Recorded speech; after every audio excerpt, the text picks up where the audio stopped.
Let's see. What would you do if you needed to make $20 in one day or delete your channel? Help, help, help. I don't care what you want to do. Do whatever you want to do. What? Buddy.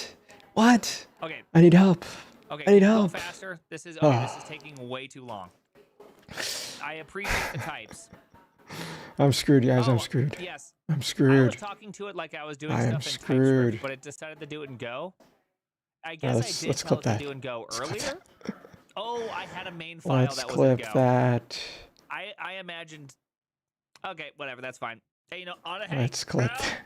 That's cool. That's cool. We can Let's keep clip that. that, man. Fail. Total fail on my part, guys. Total fail. Total fail. I am streaming, right? I am streaming. I am streaming. All right. Clipping. I am streaming. All right. Clipping. I am streaming. All right. Clipping. 0.1%. I do like it when you get my rocks off pop. Oh, baby, I will. Nah, it's 2026. Yeah, I just don't. Let's see. I'm gonna stream soon. Let's see. What would you do if you needed to make $20 in one day or delete your channel? Help, help, help. I don't care what you want to do. Do whatever you want to do. What? Buddy. What? Okay. I need help. Okay. I need Go help. faster. This is okay. This is taking way too long. I appreciate the types. I'm screwed, guys. I'm screwed. Yes. I'm I screwed. was talking to it like I was. Oh, baby, I will. Nah, it's 2026. Yeah, I just don't. Let's see. I'm gonna stream soon. Let's see. What would you do if you needed to make $20 in one day? You read or it, delete your yeah. channel? Help, help, help. I don't care what you want to do. Do whatever you want to do. What? Buddy. What? Okay. I need help. Okay. I need Go help. faster. This is okay. This is taking way too long. I appreciate the types. I'm screwed, guys. I'm screwed. Yes. I'm I was screwed. talking to it like I was. I'm gonna stream soon. Let's see. What would you do if you needed to make $20 in one day or delete your channel? Help, help, help. I don't care what you want to do. Do whatever you want to do. What? Buddy. What? Okay. I need help. Okay. I need Go help. faster. This is okay. This is taking way too long.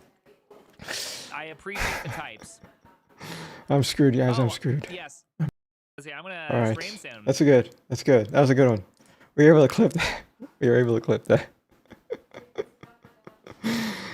We clipped it, boys. We clipped it. We were able to get something out of the Primogen. We were able to get it out of the Primogen.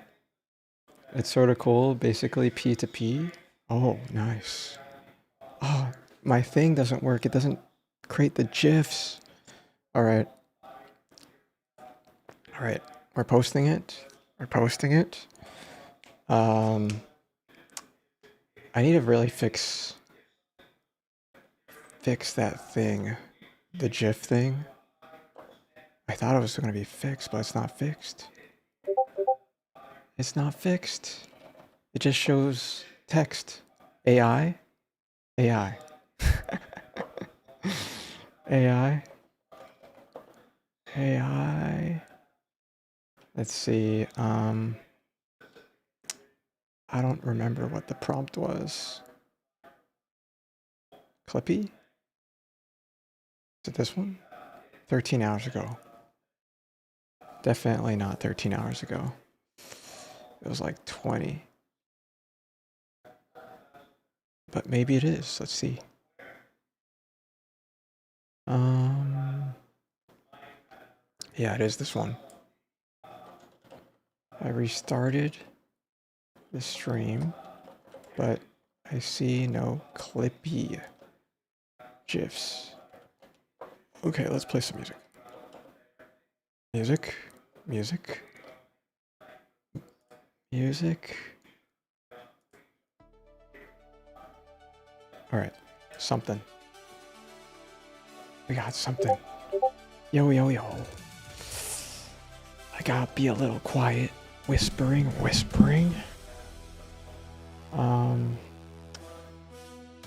Alright, hopefully we get the Clippy GIF soon. Let's go. Let's go. Oh, it played it. It played one. Yes. Oh, it played it again. Nice. AI.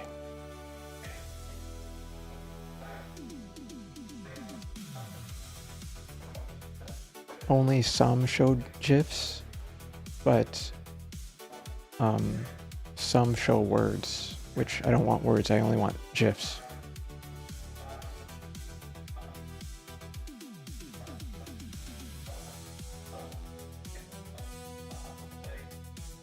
And an example is the word AI.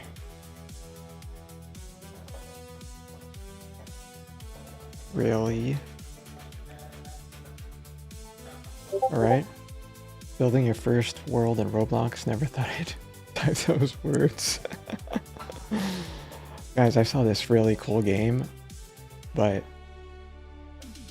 it plays the MCA music, so I'm gonna link it to you guys first. I'm gonna link it to you guys. Let's see here. Uploaded? This one. It works better when there's music, but the music that it plays is literally Kanye West, so I can't do it.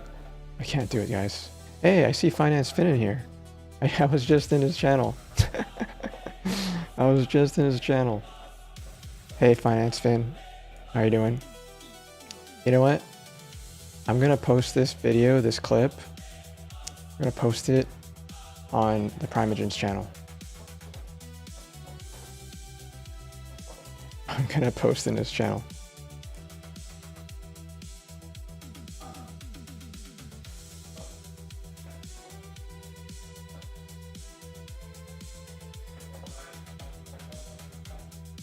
I asked the Primogen for help. And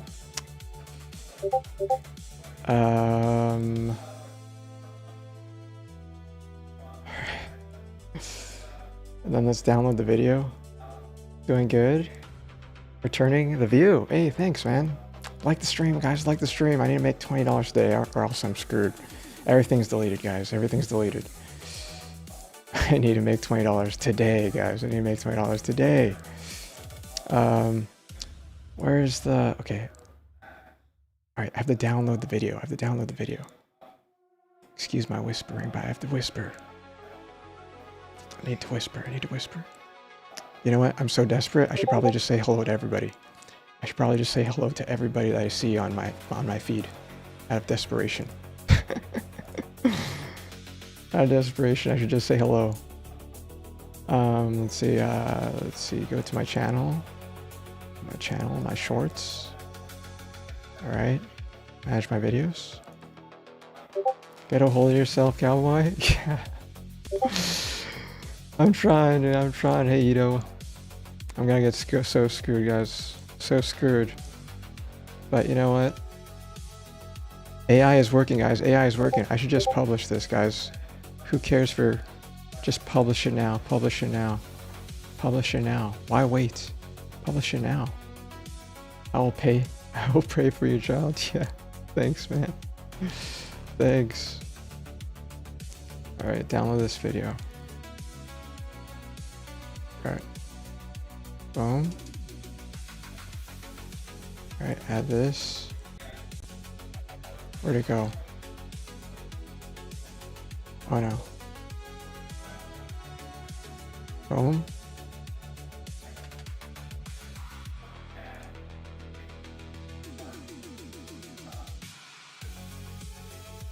Okay. Hopefully that works, guys. Hopefully that works. I have desperation. We're just doing it, okay? Okay, so we're gonna grab all the skid Wait, what's going on? What's going on here, guys? What's going on? Everything's the screwed. lockstep vector of final animated phone transforms and phone names. And then we cache that in our temporary book. Alright. Hey, look at that title, guys. Look at that title. 90. 90. I got a 90 on that title. That's good. It's like a no scope. 360 no scope. That's like a 360 no scope in SEO, guys. Something is asking for my prompt. My attention, guys. Something is asking for my attention. Oops, what the heck? What's going on here?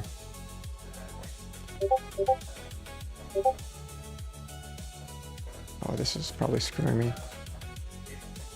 90-degree no scope. Yeah, your drip is fire. Thanks, man. You want it? You want it? I got this years ago. I got this over a decade ago. It's old. I just thought, you know what? If I'm going out, at least I'm going out wearing this shirt.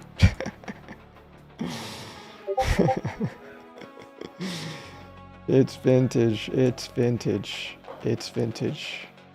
Definitely vintage. Word art is gone. Okay. Retry 30 minutes. Harvest. Okay. Let's do that. Restart now on air. Yes. All right. Get it working.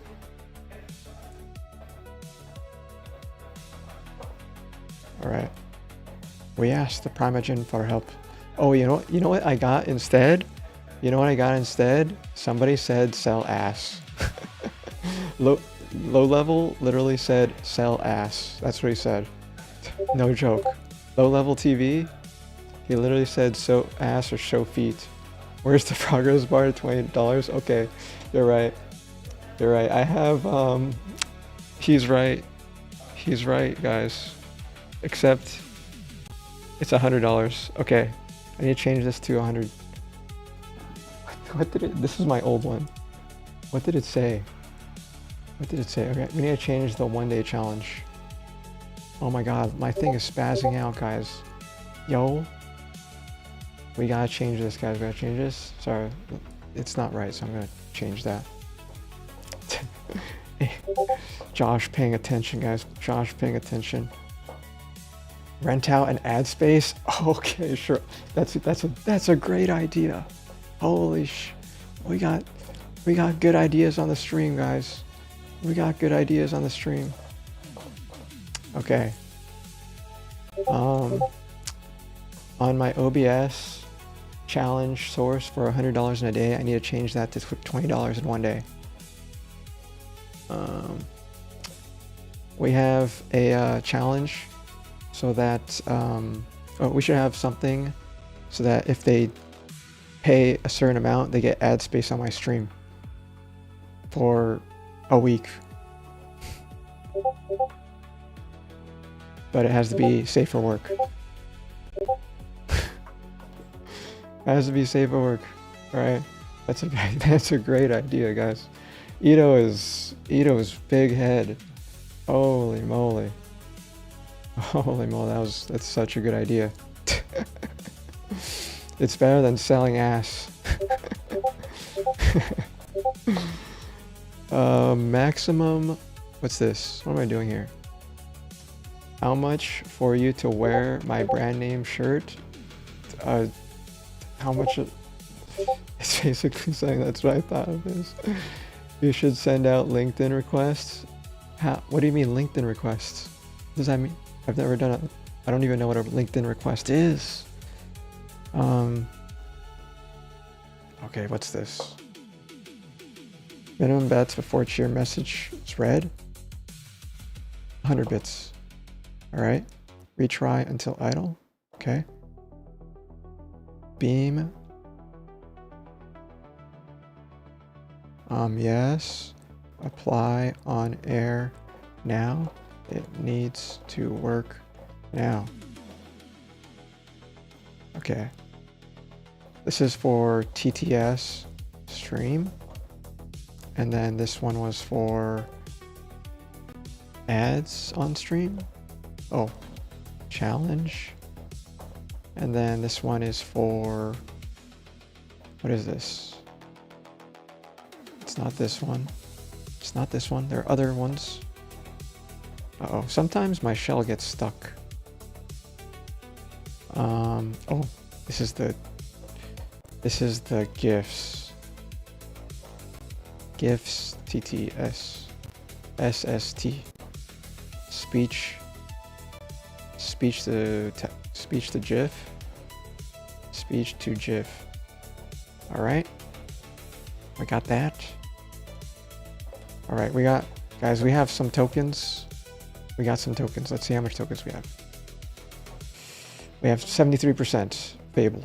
All right, we could do that, right? We could do that. We could achieve the challenge, right? We could achieve the challenge. Word art is done now. Wait, what's this? What is this? Is the word art AI? AI. Oh, it's broken, guys. It's broken. Oh no. Okay. Either way, guys, will fulfill the promise for an ad space. We will do. I don't think we need an auction. You guys, if you give $5 or bits, 500 bits, you'll get let's see, you'll just get some space. But how much space are we talking? How much space do you need? As you can see, there's a lot of real estate that we could like remove. We could remove all parts of the real estate for the challenge, but we can't take up the whole space. We can't take up the whole space. I'd say, I guess we could auction off the bottom bar. Game bar? Let's just do an auction. That way, or we could have multiple. What do you guys think? Only one person wins, or you just pay and you get a slot. You get some space. I think it's, if you pay, you get some space. That's just how it should be. All right, that's just how it should be. But we're at the auction my hair. Auction my hair. I'll be like, hey guys, you could have my my Super Saiyan VFX thing. Let's see if we could get the Primogen. Let me see. Is he still streaming? Yeah, I don't want to go back to Netflix. Preferably, I'd not want to go back to Netflix. Okay, he's reading it. I mean, I would. I'm gonna try streaming. Yeah. Selling Hamachi ads. is nice. Or Like $20. DHH's hair. Yeah, true. Any takers? I've been trying for years to get my kids into programming. It's not happening, I think. Why are you clickbaiting me? Leave us on a cliffhanger here? It's not. Well, I'm just trying to figure out some things that I want to do. You know what I mean? Oh no. Anyway, say. Put a dramatic chipmunk gif at startup. Do you really want to do that? Just give me the EXE. Little Devil's in here. I know he is. I know he's watching. Big thing. It's just another Arch distro. It's just. I know he can see my mess. You know what? I should set. It's literally. I should change my. It's just put together nicely. And the thing is that Okay. I Nothing. really We got like nothing, building guys. Why am I things. clickbaiting? I'm not clickbaiting. I'm literally gonna delete my channel. Prime Everything. hairstyle like DHH. I'm gonna delete Prime everything hairstyle like if I don't DHH. make $20 today. When I can have this. And $20 today is short. You know what I mean? Like, why would I Hey, do Mr. that? Hey, Mr. Tech Why Gamer. would I How's do it going, that when man? I have that How's it bad going? boy? How's everybody doing? Like, look at, ugh. Oh man, his hair is long, man. His hair is long, but not as good as Look at that, okay? not as good I as got mine, myself- guys. His hair is myself not as good as mine. Quite Just the, saying. Just saying. Quite the luscious mullet. Oh man, Okay? that I mullet. got a flow. But look at this Like Super nobody's Saiyan biz. 2. All right, tough guy. Super Saiyan 2 hair, man. It changes colors. Streamer changes equals colors. unemployed. Yeah. It has to be better. Why not maintain? Why not try to maintain? I don't want to. I don't. Oh, I like to couldn't. do that It's okay. type I of got him to stuff. read my message, guys. I gotta read my Brian message. fought the mullet Guys, so check hard this for out. so We got a long, clip. and now look at it. I know, We just got a clip, embrace it. guys. We got a clip. Not as good as my hair. Your hair is beautiful. We got a clip. See, I'm gonna stream soon. Honestly, building something that helps people connect with government programs. Oh, That's sorry. what I mean, you can make $20 in one day or delete your channel. Help! Help! Help! I don't care what you want to do. Do whatever you want to do. What? buddy. What? Okay. I need help. Okay. I need go help. faster. This is taking way too long. Why delete it all? I appreciate the types. It's. I'm screwed, guys. I'm It's screwed. going all in or screwed. not. Talking to it It's like going it's all in or gonna, not. stream soon. That's just the challenge, guys. It's either What would you do if it you needed to make $20 in one day or delete or your channel? we're dead. That's the desperation we are. We're in, guys. That's the desperation we're in, guys.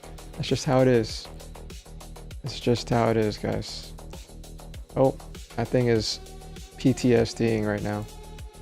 Hopefully we got some traction on there though. Let's see. Do we think we got traction? Or guys, did we get yeah, rip last stream, guys. Rip last stream. Let's see. Guys. Oh, guys. Upvote my post, guys. Upvote my post right now. Upvote it. Upvote it. I have desperation, guys. We're trying everything. We're trying everything. All right. Crashing out over $20. Yeah. I know. Okay, let's see. What's this? What should a week of stream ad space cost? $5. 500 bits. All right. All right. We're doing it. We're doing it. Post link. I posted a link. I posted a link, guys. Post a link. Did I post a link? Did it send over to YouTube? That's the best clip. that really is the best clip, guys. All right, I added this. I added the thing. Add upvote. What else do I need to do? Yeah, sent. It sent. Perfect. Perfect. All right, we're doing it, guys. We're doing it. Okay, we're selling TTS. $100 bits. You'll get TTS, and then the challenge, and then the ad space. I think we have to do the ad space ad hoc. You just DM me the thing, and I 5 upvotes. Nice. Thanks, guys. Appreciate you guys. Appreciate you. Thank you, guys. Thank you. Guys, we're gonna have to do no YouTube, no anything stream, just straight up entertainment, guys. Straight up entertainment. Straight up entertainment. I think hopefully everything works, but yeah, at this moment we have my AI generating shorts for all sorts of videos and other stuff. Not sure if it's an algo, but it's rising in the filter for me. Nice. Nice, nice. Good to hear, good to hear. I didn't link the actual video, but you know, it's but don't touch it. Got it, got it. Yeah. Got it, got it, got it. Posting a bunch of shorts. Apparently there's a lot of small videos. I don't know why it's doing 8 minutes 11 seconds videos. It keeps doing 8 minute 11 second videos. It shouldn't be doing that. But you know, at this point, let's make 3-minute videos, guys. 3-minute videos. The attention span of a person is definitely not 8 minutes. What do you guys think? It's 3 minutes. That's like the length of a song, right? Even length of a songs are too long. What do you think? Go to pi. This. What's this? Parody? 4. The length of the videos keep starting at or being 8 minutes 11 seconds. We need to change that to average 3 minutes.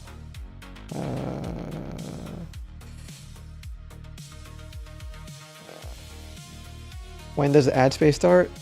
As soon as you gift it, guys. As soon as you give me the 500 bits. It has to be bits, I guess, because it's actual money. And it's not taken by Twitch, but it just has to be a safe for work image. All right, it just has to be a safe for work image, and the size of the space, I will make sure it's readable. The text is readable on stream. At least I'll look at it, make sure it's visible at 1080p, and you can distinguish what it says. And yeah, I'll just keep it at that. It could be an image or a GIF. We need dimensions. Dimensions. There's 1080p. You're going to love this. Trust me. What you're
You're going to love this.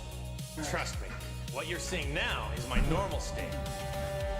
Those are good push-ups. Yeah, that's how you do push-ups. This You is a literally Super Saiyan. put your chest, pegs out in the ground. Oh, wait, what was that? Okay, it started again. It started again. Okay, I don't know what that was. I don't know what that was. All right, you just wanted your thing on the stream. Okay.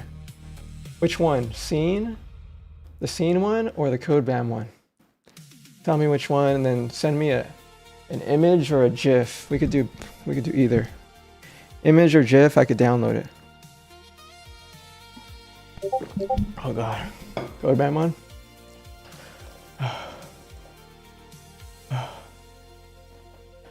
Alright. Actually, send me an image. Yeah, send me an image. Whoa, wow, you changed it. Nice. Are you also using React Kit too for your website? It looks like you are, yeah. Or React Bits. React Bits, good. It looks nice. I could tell you were using it because you just need to fix it up a little, baby. Nice, nice. It looks so much better than last time. It looks so much better. The components really do something. Or the libraries really do something, yeah. Yeah. Oh yeah, make an image. What the heck? Why am I so zoomed in right now? I'm like super zoomed in. What's going on? Whew. Okay, I'm back. Hopefully. I don't know. I don't know if I'm back. We sort of shut down. Let me check. Chat. Let's see. Back. Refresh. Okay. Hopefully I'm back, guys. Hopefully I'm back. It's probably because I was running too much stuff. I was running too much stuff in the background. But let's get the ad space. Oh wait, I just need to wait for CodeBam to send me what do you call it? Over Discord or whatever you want. Am I still streaming though? Am I still streaming? Let me know if I'm back, guys. Let me know if I'm back. Let me know if I'm back. Okay, it says I'm here. Let's check here. What the Sigma? Hear you now? I reloaded. Perfect. Hey, Nuso. Hey, Nuso. Okay, I have to see what... I gotta see what happened there. What happened? What happened? Alright. 150... Okay, he gave me $15 too. CodeBam gave me $15. Alright, so that's 3 spaces. That's 3 spaces, CodeBam. I didn't see it. I didn't see how much you gave me. So that's three spots. 3 spots on the map. Thank you. Guys, we're only $5 away. We're only $5 away now. All right, let's get my hair back. I'm exposed. Oh, not that way. Not that way. Guys, I think I forgot. Guys, I was supposed to start the stream with these. I was supposed to start with these. $15. That's 3 full workouts. You're right. Oh my god, that's 3 full workouts. All right, let's. Oh, no wonder my thing was going crazy. I was like, how did it like do it 3 times over? Oh my gosh. All right, let's make sure YouTube is YouTube up. Let's see, is YouTube up? Is YouTube up? Let's see, guys, check YouTube for me. Check YouTube for me. I'm back. Will you guys check YouTube for me? Am I back on YouTube? I'm back on YouTube. Refresh. All right. Does seem it working. All right. Yeah, it's working. It's working, guys. Okay, let's do the workout, guys. Let's do the workout. All right, that's like, you know what? Yeah, we didn't get to finish. We have to do. Okay, we'll do 100, guys. Actually, 30 sets. 30 of everything. So that's 90 of everything. Oh my god. You know what? This deserves its own song. This deserves its own song, guys. To do 90 of each workout. 90 of each. Guys, are you going to work out with me? I can't do this alone. Codeman, could you confirm you're there? I just want to confirm. I didn't hear anything from you. But I'm gonna have to do 90, guys. All right, we need a banger song, guys. Banger song. All right, let me look at my workout songs. You're here. All right, you're here. Okay. No, what about on YouTube? Does it work on YouTube? Does it work on YouTube? Well, my YouTube stream is working, but okay. What do I work out to, guys? What do I work out to? We could just play straight up copyright songs. Don't care. We're not monetized. All right. Also, guys, I'll do some workouts as well. All right. Also, guys, I was able to get my hours back, so we're close. We're close to getting monetized almost. YouTube chat is delayed, I think. Uh-oh. Oh no. Did I do that wrong? Oh. Did I do that wrong? No, it's ultra low latency. Oh, I thought I had to restart the stream. All right, guys, let's see what I normally work out to. Oh, okay, I could do this one. Hopefully, guys. Wait, what's playing right now? No, not that one, guys, not that one. All right, let's play some.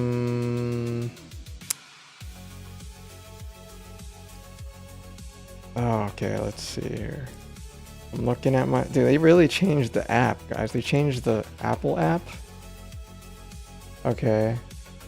All right. I want to surprise people. So I'm not gonna say the songs.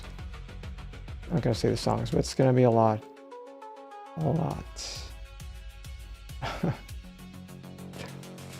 Okay, let's see. I already got one, but that's not gonna be lasting 90 reps of each one, guys.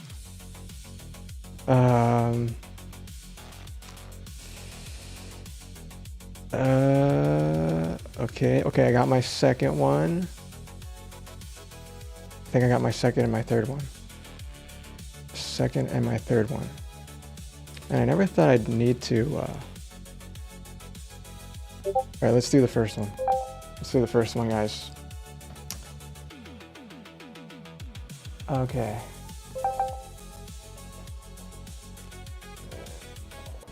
You guys ready? You guys ready?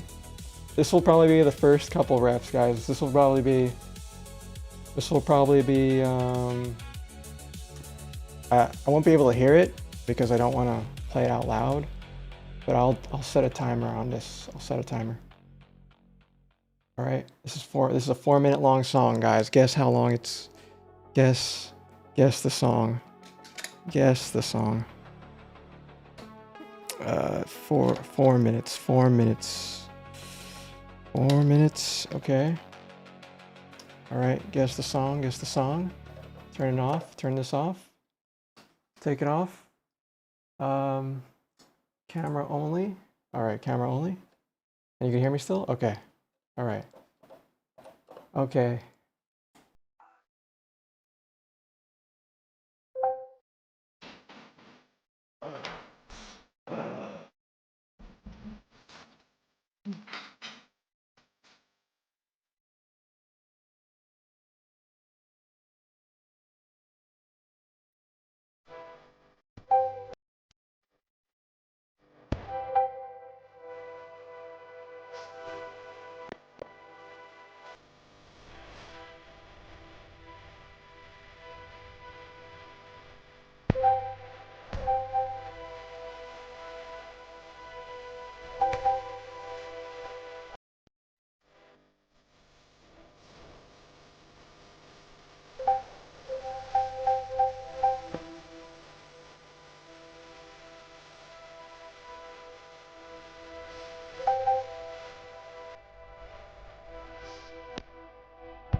Forgot to add chat.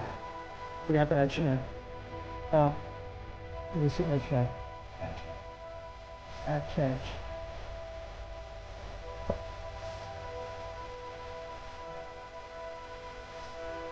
Alright, yeah, skip. Anything I skip you? Close. Not even close.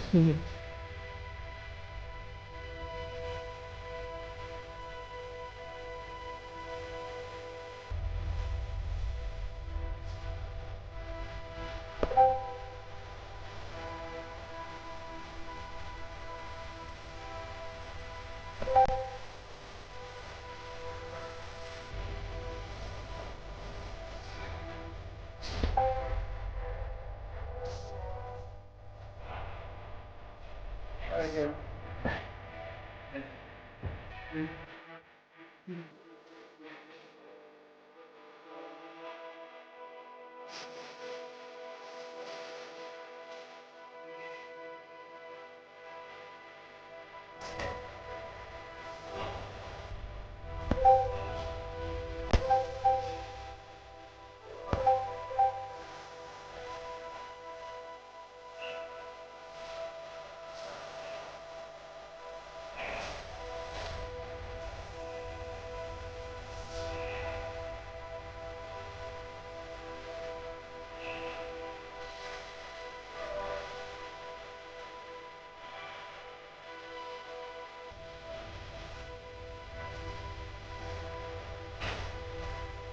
Cooked.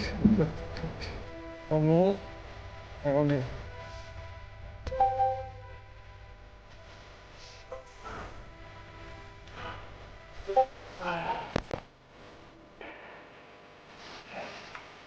Hey, spotty mode, guys. Spotty mode.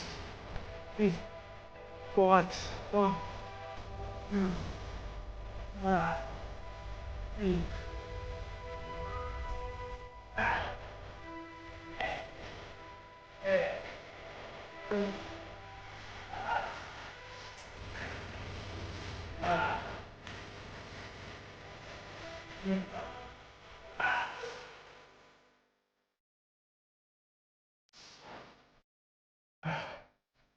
Oh, it's not over. 4 minutes is long, guys. Oh. Oh.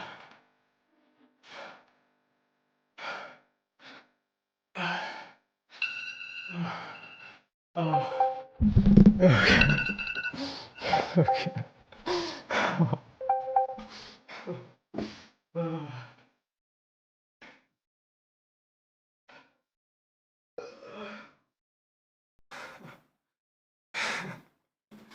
Oh God.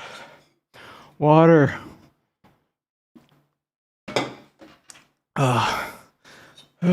Water. Okay.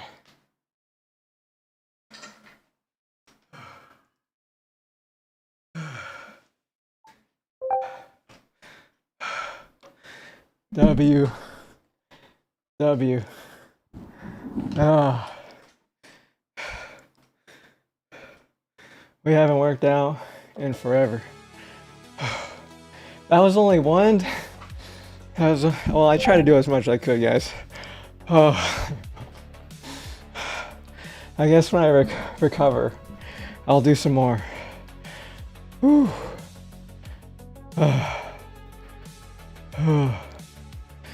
All right. Thanks, Code Bam. Oh, that's cool, does it? AI. AI? Oh. Another power. I was working now? Oh my gosh. Reserving a spot. Oh God.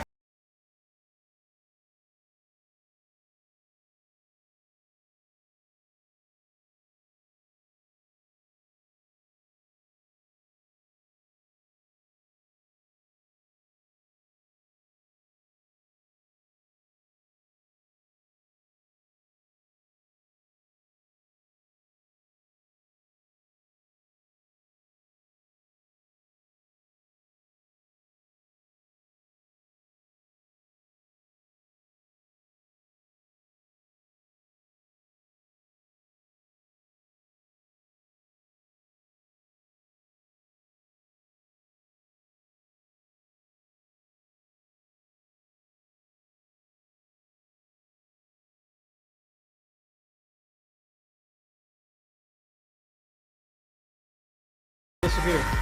Okay, we did it. Whew. We did it. Oh. Oh. It's okay, guys. It's okay. I was drinking water. I ran out of water though. I ran out of water, guys. I'll be back. Oh, oh. I forgot my cup. Oh.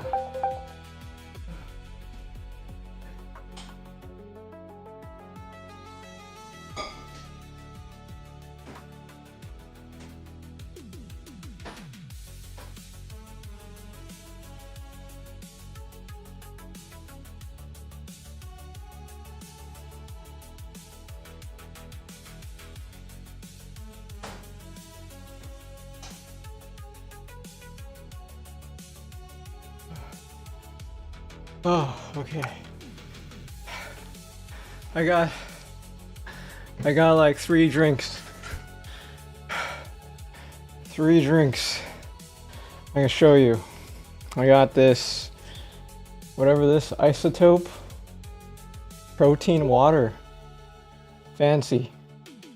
But it's already, there's barely anything in it. Barely anything in it. ISO-PURE. ISO pure.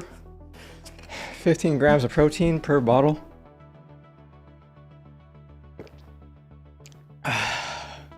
I'm definitely gonna need it. Oh. And then my other drink is Naked. Oh, you can barely see it because it's shiny. My camera sucks. Naked Mighty Mango Machine. Oh. What's your thoughts on drinking tap water? I was drinking tap water, but I need more. I need flavor. And then this one, I don't know what this is. This is a Kirkland brand vitamin water. Vitamin Zero water. Acai, blueberry, pomegranate. I got the best tap water. Yeah, they do. Oh no, man, that flavor is good. I gotta finish this up. This is a half drinked.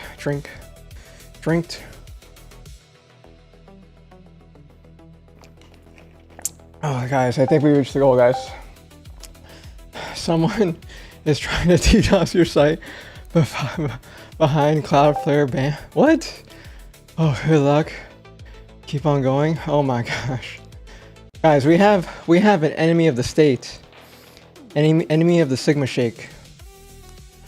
There's an enemy of the SigmaShake community. I'm not kidding, guys. They took out my kid. They took out my kid, Productive Dude. And then they took out my brother from another mother, Josh. Then now they're taking my my viewers too, Codebam. So we got an enemy of the SigmaShake community, unfortunately. But you know what? Let them waste their money, guys. Let them waste their money. I love it when people DDoS. You know why? Because it's expensive. It's expensive, guys. And then I'll tell you why it's expensive. Because every IP that attacks you is immediately reported to Cloudflare. And those IPs and machines are burned because they're reported to the government. And then when they're reported to the government, there's a sting for all those devices.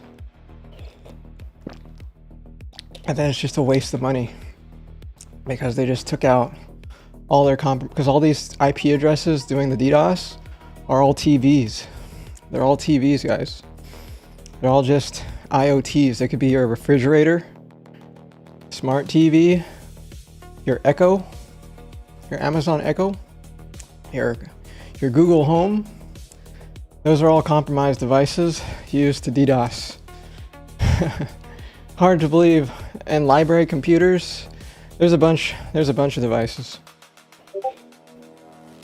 At the end of the day, it's just gonna be, what do you call it? All right, guys, DM me your ads, guys. DM me your ads. DM me your ads. I got one DM from CodeBam, or I should have three DMs, 3 stuff. Okay, I should just use those 3. All 3 of those, or just one at a time? Okay, let me download this. Download. CodeBam. Ad. Josh, send me your ad. What do you call it? Excuse me. Ito, send me your ad. And then Josh, send me your ad. And then I'll add it to the, just DM me. DM me the image. Just pick one that fits best. Okay. I mean, you gave majority of the space. You got majority of the space. CodeBam. Ad. Oh my gosh, guys, you know what we should do? We should make a business out of this for other streamers.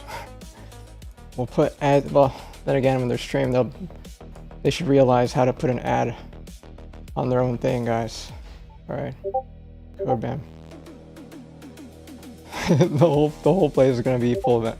The whole stream is just ads, guys. Oh. Huh? Can we get some time? We gotta cook up assets. Yeah, go ahead. Yeah. Yeah, you have time. It's good. You have it for a whole week, guys. I'll have this stuff up for a whole week. That's the one thing I said earlier, but you guys get a whole week of ad time. I'll remember. Sigma will remember this, guys. And for everybody that, you know, gives $5 or whatever their slot, you could get your, now's the time, guys. If you want an ad slot for the week, now's the time. I don't think there's gonna be any other time besides today that will get you an ad slot for a week. That's very good, actually. You know, why don't other people do this? They will have to buy it from us. Okay, fine. We'll only have, since we already got all the slots for the day, you'll have to buy it for another day. Maybe we'll have to do a calendar. Oh my god, we're gonna have to create our own ads thingy. I thought we owned the spot for perpetuity. I said for a week, but I guess you're right. If I'm really that popular, people will just kick out each other for slots. So we have about, depends on the slot, but let's see, we have like 3 CodeBams pretty much for these 3, and then we could have like these ones too. We have these 2. We have to have the time though. Guys, we already have to hit the goal. Might as well, I don't know, bring it up higher. Yeah, we're just bidding. Let the bidding begin. I hear $10 a slot. Once, twice. Yeah. We'll have let's see. I guess I could do. Sorry, guys. I'm trying to catch up before I pass out. Ads. $5 per ad slot taken. Now it's $10. All right. Oh, that's 252 million requests, and they gave up. The site was still up the whole time. Yeah, guys, if you just make your front end just HTML and CSS and bread and butter, not a whole WordPress site, I think you're good. I think you're good, guys. Whew. You sent mine in? All right, perfect. All right. Thanks again. What? You don't even want to add the other text? Are you? I'll give you some more time, Josh, if you want more time to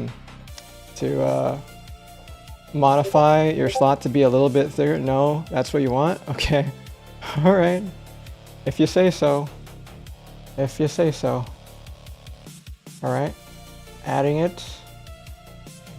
You cooked it up pretty fast though. Josh add. And then browse. And Josh add. You guys will be surprised at this one.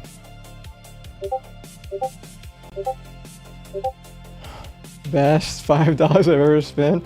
Yeah, shit. I guess, guys, we have more room for more ads, guys. We have more room. I thought we wouldn't have much room, but apparently we got room for ads. Oh god, I am sweating. I am sweating. And it was 90+ degrees today. And we have no AC. Okay, I'm just waiting on Ito's. Wait, maybe we still have some time. We still have more slots left. Unless Ito's slot takes up the whole entire space. Then it, and CodeBam, if you want, you could have more space too. If you want to like change it, you could, I give you the chance to change and rotate your ads this whole week. You guys could just change it to whatever at any time of the day, guys, for the whole week. So starting, what day is it today? It's the 27th. The week from now, it will be, oh man, the 3rd. Oh, guys, I gotta tell you ahead of time, I might not stream mid next week. Just letting you guys know. It's a good idea. This guy's a genius. Yeah, guys. Props to Ito, guys. Wait, I'm not ready though. Yeah, no problem. Guys, so you get anytime that you're on the stream, just DM me, and we could switch out the ad slots to whatever you like. No worries, guys. No worries. Not a rush. Not a rush. You already reserved your spot, but we're we made it, guys. I thought I was gonna be doing a whole thing. I gotta treat it like a usage reset. Yes, exactly. Treat it like a usage reset. Whew, we didn't even get to. Our stream crashed, and I don't know which session crashed it. My computer crashed some time ago. Immediately shut off. Could you find out the root cause of which session caused it? And we have to make sure that SigmaShake build gate is working properly, and enforced by SSG for power and test usage and limitation for that session. I don't know which one it is though. Okay. All right, submit that. Okay. Ooh.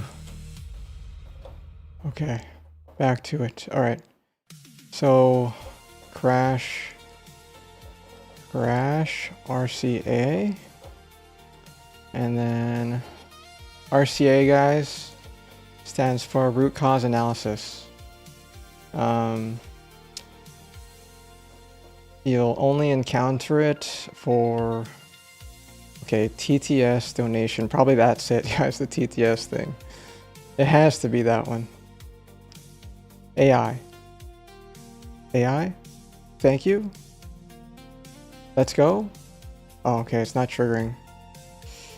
Scope challenge. I guess we don't need to do the scope challenge anymore. It's just the donation thingy. I really want this one to work though. Mono resume. Yeah. This one will resume automatically, hopefully. Clippy. Okay. Oh guys, there's a bunch of videos that I want to watch. If you're up for it, guys. If you're up for it. Ooh. Alright, there's a Fireship one, guys. And then there was the Primogen and a low level. Is the Primogen still streaming? There was one more. There was one more, but I think we have time for a fire ship. Okay. Let's chill, guys. Let's chill. It seems like every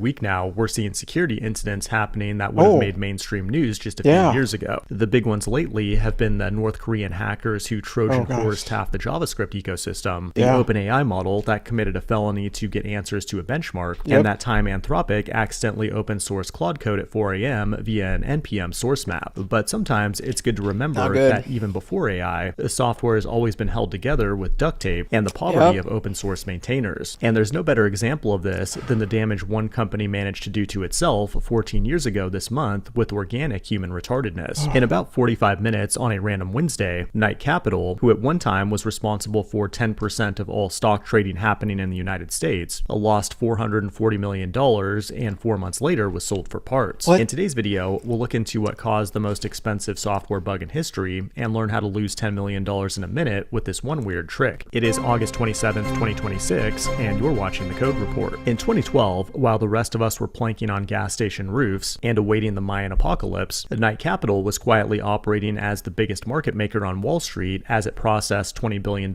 in trades every day. If you remember back to the GameStop Robinhood saga from a few years ago, Knight Capital was basically the citadel of its time. Whenever an ape like you or me would buy a stock from a brokerage like E-Trade, the brokerage didn't actually execute the trade themselves. Instead, they'd often pass it off to Knight, who would fill the order and pocket the spread. At its core was a system called SigmaShake, which was an order router that took large orders and chopped them up into smaller orders to fill them across the market at the best prices. It was fast, reliable, and more importantly, it printed money for over a decade. Then, in the summer of 2012, the New York Stock Exchange decided it was sick of watching firms like Knight skim off all the retail orders before they ever reached the actual exchange. So it created something called the Retail Liquidity Program, which was essentially its own version of Knight's business model designed to get orders back with slightly better prices. The SEC approved it in June with a go-live date of August 1st. And because Knight was ironically also one of the exchange's biggest customers, they were forced to implement it. So that's what they started to do. And like any large financial institution responsible for the livelihood of hardworking blue-collared Americans, they did it with dignity and grace. Just kidding, they did it in the most lazy way possible. At the time, deep in the SMARS codebase was an old feature flag that hadn't been used since 2003, but it was never deleted. Flipping the flag would trigger a test function called PowerPeg, which would execute a bunch of buy orders so Knight could watch how a stock's price would respond. And since the whole point was to push prices around, it was designed to buy aggressively at the current market price with zero concern for getting a good deal. But when the engineers in 2012 needed to switch on the new Retail Liquidity Program, rather than create a feature flag, they just reused the old PowerPeg one and swapped out the logic behind it. And they would have gotten away with it if this code was only running on a single server, or if they had any DevOps on the team, or if it hadn't been for those meddling kids and their dog. But I assume none of those were true. Back then, their deployment strategy took inspiration from the Pony Express, in that they'd have a guy manually copy code changes to their 8 servers across several days. Unfortunately, while deploying the Retail Liquidity change, they hit one of the 2 hardest problems in computer science, and only 7 out of the 8 servers got the update. Then, on August 1st, 2012, when Knight flipped the feature flag, 7 of their servers processed orders correctly, while the 8th one woke up PowerPeg from its 9-year hibernation, and it got to work on its degen strategy of buying high and selling low. Knight immediately noticed something was up, but as you can imagine, someone who gets themselves into the situation is unlikely to have a good way of getting themselves out of it. So they panicked, assumed the problem was in their new code, and rolled back the 7 healthy servers, which meant now all 8 were running PowerPeg. And to be honest, that feels like a suitable name for what the market was doing to them. In the 45 minutes it took them to figure out the issue and flip the feature flag back, they had executed 4 million trades across 150. I remember this one. What's it called? That Jane Street talks about this all the time. All the time. Stocks, and were now the proud owner of a new $7 billion position. There was even a random penny stock called Wizard Software Corporation that went from $3 to $14 for no reason at all. When the dust settled, Knight was down over $440 million, and its stock had dropped 75% in 2 days. 4 months later, it was acquired by its competitor Gitco, and in 2017, another financial services firm called Virtue absorbed what was left. The good news, though, is that we definitely learned our lesson in the software industry, and nothing bad that ever happened again. And that's why you need to know about HyperAgent. Damn. What? This whole thing was for that? Oh man, there's more than just that, guys. There's more than just that. You have to, ever since then, guys, ever since that happened, Jane Street talks about it. Yeah, that whole thing was an ad. That whole thing, we got baited. I was like, man, the substance of this video is not that good. It got me at the very beginning, okay, security stuff. And then it did the switcheroo.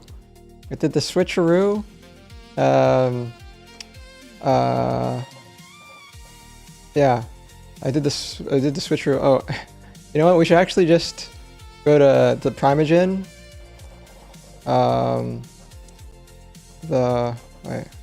Twitch. The Primeagen, or not the Sushi Dragon. Hey Prime, I'll be like, oh, wait, I thought he was streaming. It showed that he was streaming. Am I cooking? Am I hallucinating? Or is he offline now? Let's check. Bye, YouTube. Appreciate y'all. Oh no! Oh no! Oh no, I didn't get to say goodbye. Ended up getting $20. Oh. Oh, he ended up raiding that guy instead, Begin Bot. God dang it! It didn't raid my stream. Oh man. That sucks. That sucks, guys. Man, if we got raided by the Primeagen, holy moly, we would have been golden. I just needed to send him one message before I left. That would have been peak, guys. That would have been peak. I would have been, hey Prime, I got $20. I got $20, but I guess how did that Reddit post go, by the way? Did that Reddit post go hard or no? I hope it did. Thanks guys for the upvotes. Appreciate you. There's people downvoting the post. I'd be like, I ended up getting the $20, so I didn't need to delete my YouTube, Twitch. Ooh. All right. Boom, I had the comment on my own post, guys. I had the comment on my own post. Thanks guys for the support. Thanks guys for the likes. Appreciate you guys. I thought there was no hope, guys. I thought I was cooked. I gotta be honest, guys. I thought I was cooked. Guys, guys, I gotta tell you, catch you up on the expenses. Is chat working, by the way? I just wanna verify. Chat's working, right? I did a calculation today, guys. Sorry for the flashbang. Oh man, Navi didn't go back to her normal place. Bad Navi. Bad. Navi wanted more. Navi wanted more space on the screen. Bad Navi. I thought she'd return back to her normal position, but apparently not. She wanted to take up that whole space just for themselves. Since whoever DDoS is probably watching, saw it right after you open the link. You cost me $0. How much did it cost you? Yeah. Cost a lot of IP addresses getting burned. The one thing that I do want to let you know, Kobam, is just to let Cloudflare know, and then Cloudflare will just add those lists of devices to the list to report to the government. Just if they're not gonna do it, you should just tell them.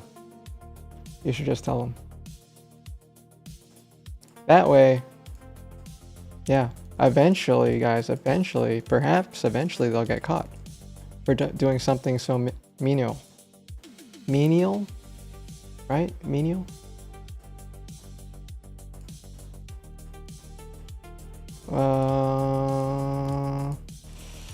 I'm trying to adjust the... Dude, I have so much ADHD. I'm trying to literally click on Navi and then shrink them. But, yeah. Dude. Yeah. What's so funny is if he tries to DDoS me, I won't notice. Because I don't care if my site goes down. I'm not running a SaaS business. Everything that I do is all local.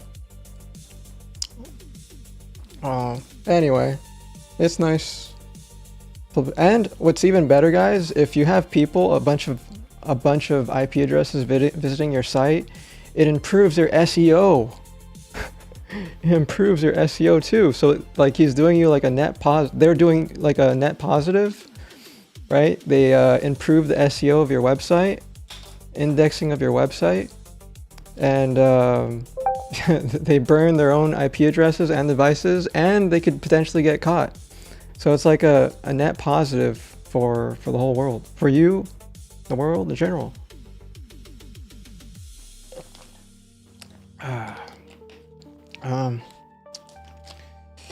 And you also get refunded if it costs you anything. Hype. Yeah, it's good stuff.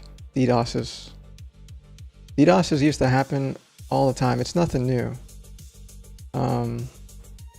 That's why I'm just don't really care.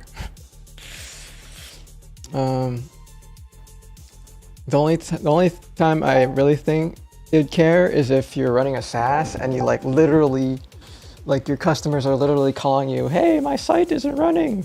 Why is my site not running? Get it back up and running. Yeah. Yeah, Josh is like, DDoS me, please. I need my SEO to get better. Yeah. Yep. Man, guys, I don't know. My videos are so garbage probably. I'm looking at the trend now of the YouTube videos, and I don't see any of these videos gonna pop anytime soon. It's just generating potentially garbanzo, but you know what? Let's look at the web. Let's look at the. Oh, guys, I gotta tell you, there's this YouTuber I was looking at, and I saw J35 in their stream too. Tango. This kid appeared on my feed, right? This kid appeared on my feed, literally has 3 videos live streaming, and he already has 3,000 plus viewers and 400 plus subscribers. And I'm just like, God, what the heck's going on? There's something going on, guys. Something going on. Like, yeah, it's just weird. Just weird, guys. Is he botting? I mean, if I look at all of his stuff, like if you look at all of his things, okay, let's click on, for some reason, day one's missing. I don't know what. Until it becomes successful. Maybe he got endorsed by somebody, who knows. But you look at this, you know, normal SEO type stuff, right? He has an X account, he has a Twitch account, he has a Discord. Let's see what the Discord is. 27 members already, guys. 27 members already in here. All right? You know what? Just for the sake of it, let's just join it anyway and see what happens. What's in here, guys? What's in here? What's in here? Boom. Your account looks like a bot. Stop. Yeah, my account does look like a bot. I mean, it is a bot. Stop. Yeah, it is. We're trying to like curate my existing videos. Yeah, so apparently J35 is in here and he's a mod. J35 is a mod in the channel too. Wait, it's just us. It's just us, apparently. That's weird. Anyway, we're in it. We're exploring. He got 8 followers on Twitch. Oh, we get to see day 1, possibly. Where's day 1? Okay, what was he doing on day 1, guys? Day 3, day 4, day 2. Okay, all videos. Let's check it out. We're infiltrating. Day 1 has a bunch of 1 minutes, 2. All right. So he was able to do this. All right, what did he do here? Let's day one, guys. Oh, Yo. oh, he has a bunch of copyright music. It doesn't matter. We already played Drake, guys. We already played Drake. we're not gonna be losing any time soon, right? And it was for 4 minutes. Journey. I've already like started coding a lot of stuff, and let me show you what I've done so far, so you see what we're working with. So let's go. Let me show you. So this is the app, guys. So this is Boredom, the first version of Boredom at least. So what it's going to be, it's going to be a productivity app basically that will work on every single device besides Android for now. So Windows though will work. So you will see this dashboard basically, and okay. I can't give free advertisements for somebody that didn't give me money. So I just found that strange, guys. I just found that strange. Something that like showed up literally on my feed, and immediately, you know, getting that much views and subscribers, I was just like, oh, what the heck just happened? What's going on, guys? What's going on? There's botting in the YouTube universe as well, obviously. But yeah, that's what I want to see. And then for the first time ever, I went to jump on other people's live streams, like streaming and starting the stream on day 1 or day 6, and I found Finance Finn, and so I jumped on his channel, and I was like, like he's starting his thing, and I'm like, Finance Finn, it looks like he's like an accountant or something, or in the finance world, and I look at his YouTube videos, and it's literally all about finance stuff, financial analyst stuff. And I'm like, oh, so he's just straight up going, he's like a really new vibe coder, like not knowing how to vibe code, just bought Claude or whatever subscription he bought, and is just vibe coding ChatGPT. And the game that he made is actually pretty usable. Like, he sent a link to the chat. Let me see when this happens. Like, I see it. He sends me a link here. Hopefully it shows his chat. It shows me in the chat somewhere. No? Where'd it go? Oh, was this yesterday? Oh, but he has a link to the game somewhere.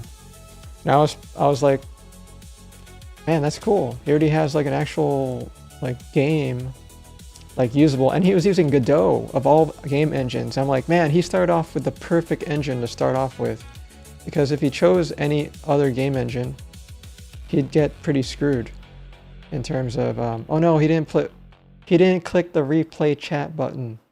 Oh no, I forgot what the URL was to play his game.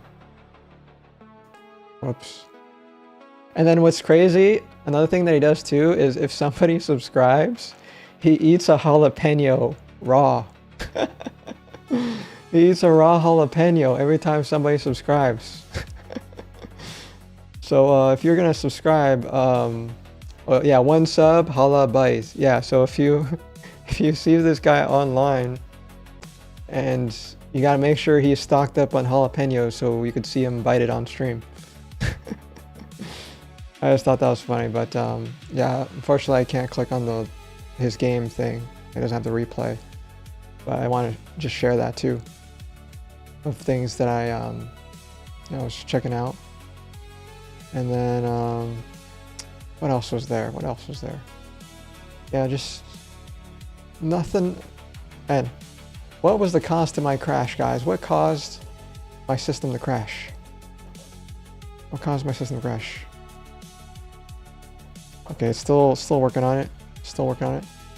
What else? What else today? What did I do today? Today,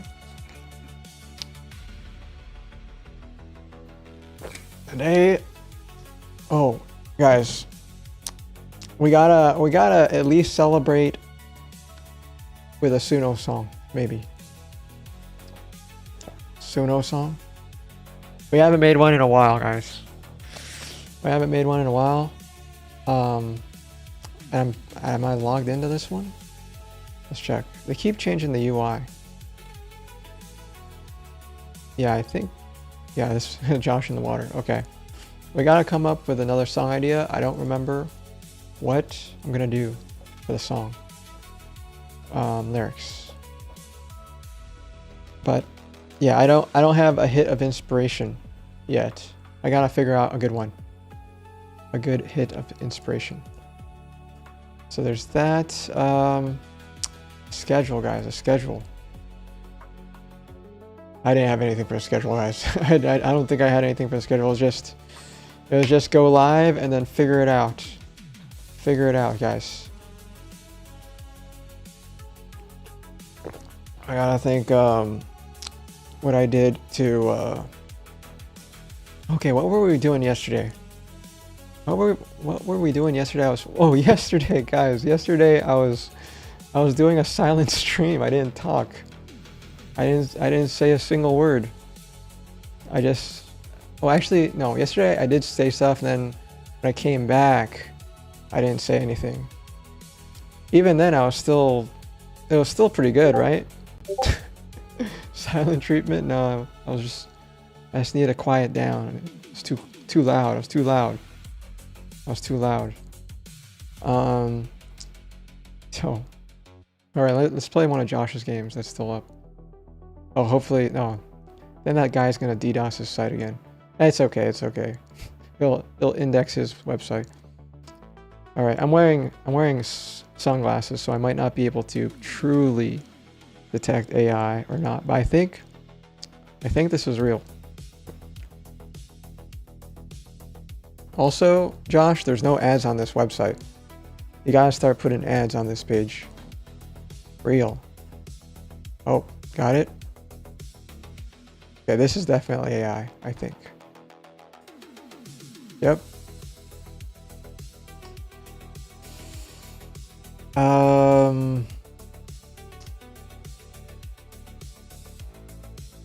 Huh.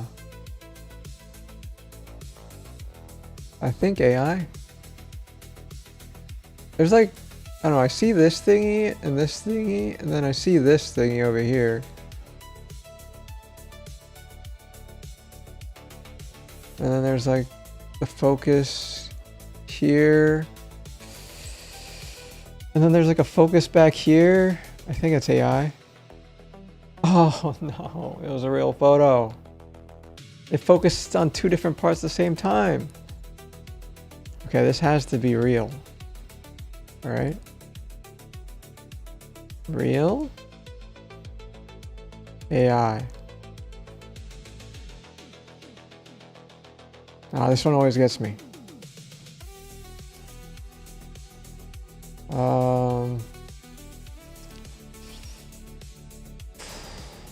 Okay, I'll say real. Oh, got me. It got me. That one got me. It got us both. Okay, this one. This has to be real, right? All right, called it.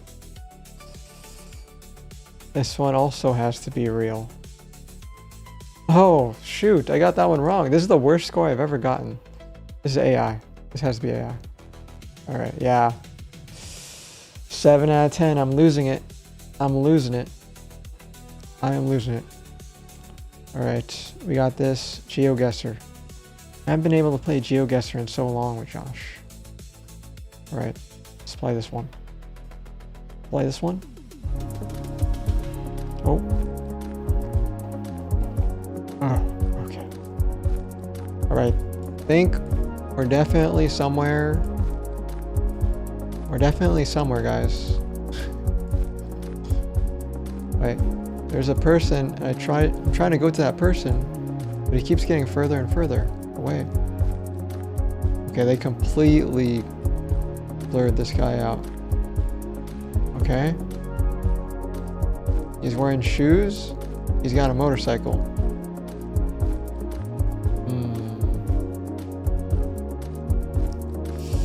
Desert? Okay, let's look at him one more time. Wearing a jacket? This guy's wearing a jacket in the middle of this. A dolphin, what the heck? Alright. Another, okay. Alright. Definitely not Middle East. Alright. Definitely somewhere in Africa, somewhere. It's either South Africa. Alright, we're gonna go here.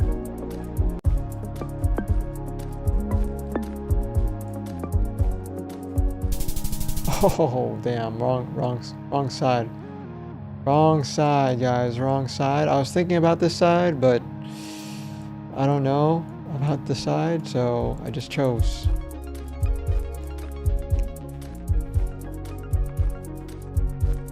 Okay, .com. They have Facebook in here.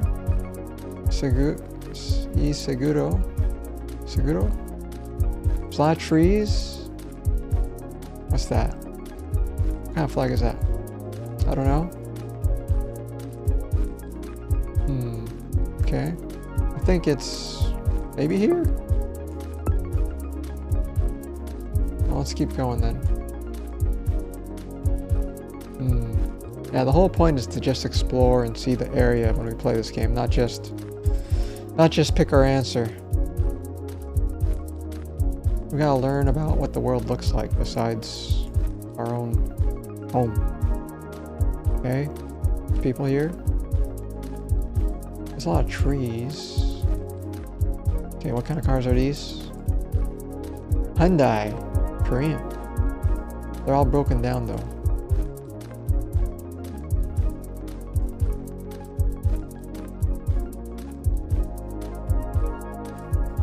Alright. The sky is nice and blue. A lot of green.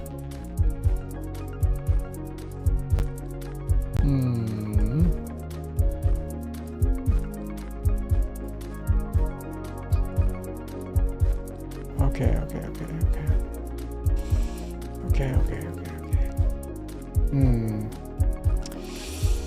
Oh man, this is a tough one.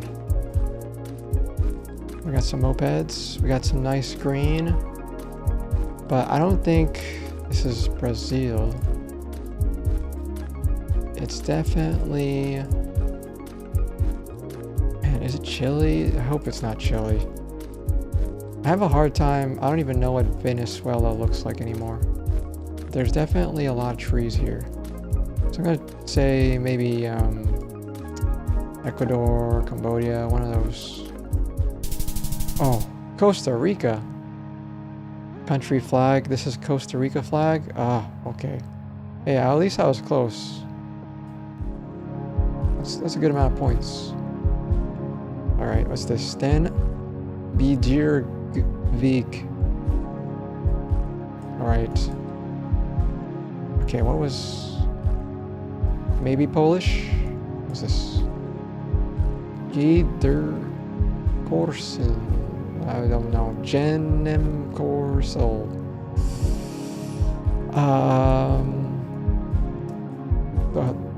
For some reason I just think like Norway or something like that, but could be wrong. Could be wrong. Oh. Right. Brick houses, nice grass. Definitely not New Zealand, right?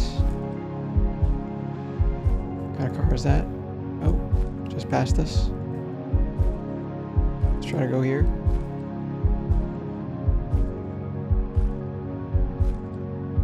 See these houses? Wow, these houses look nice. Look at this grass. We got a lot of grass here, a brick house, and then like there's a whole grass background. Guys, imagine just like going out to your backyard and you just have all this grass over here. That's a lot of grass. That's a big giant field. And that'd be so expensive in LA, California in general. I'm thinking, what does Norway even look like anyway? I can't think of anything. Not Swedish, maybe. But man, these places look nice, man.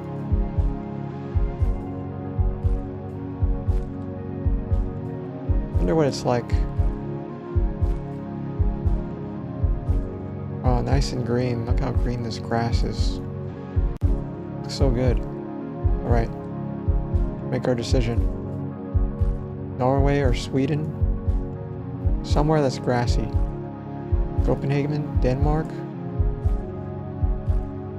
Oh, it has to be Norway. It has to. Okay, Oslo. Or somewhere here. Somewhere. Oh, very close, very close. Denmark. Denmark. Okay. Man, that was a lot of grass. Okay. Nice, nice, okay. Now we know. But it feels like every place has a lot of grass. Alright, what's this? What is this, guys?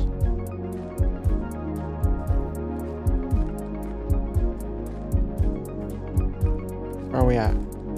What is this? What? Buc-ee's? Buc-ee's. Never heard of it. But they have American cars. They got... This looks like America to me, guys. Live, love, rescue.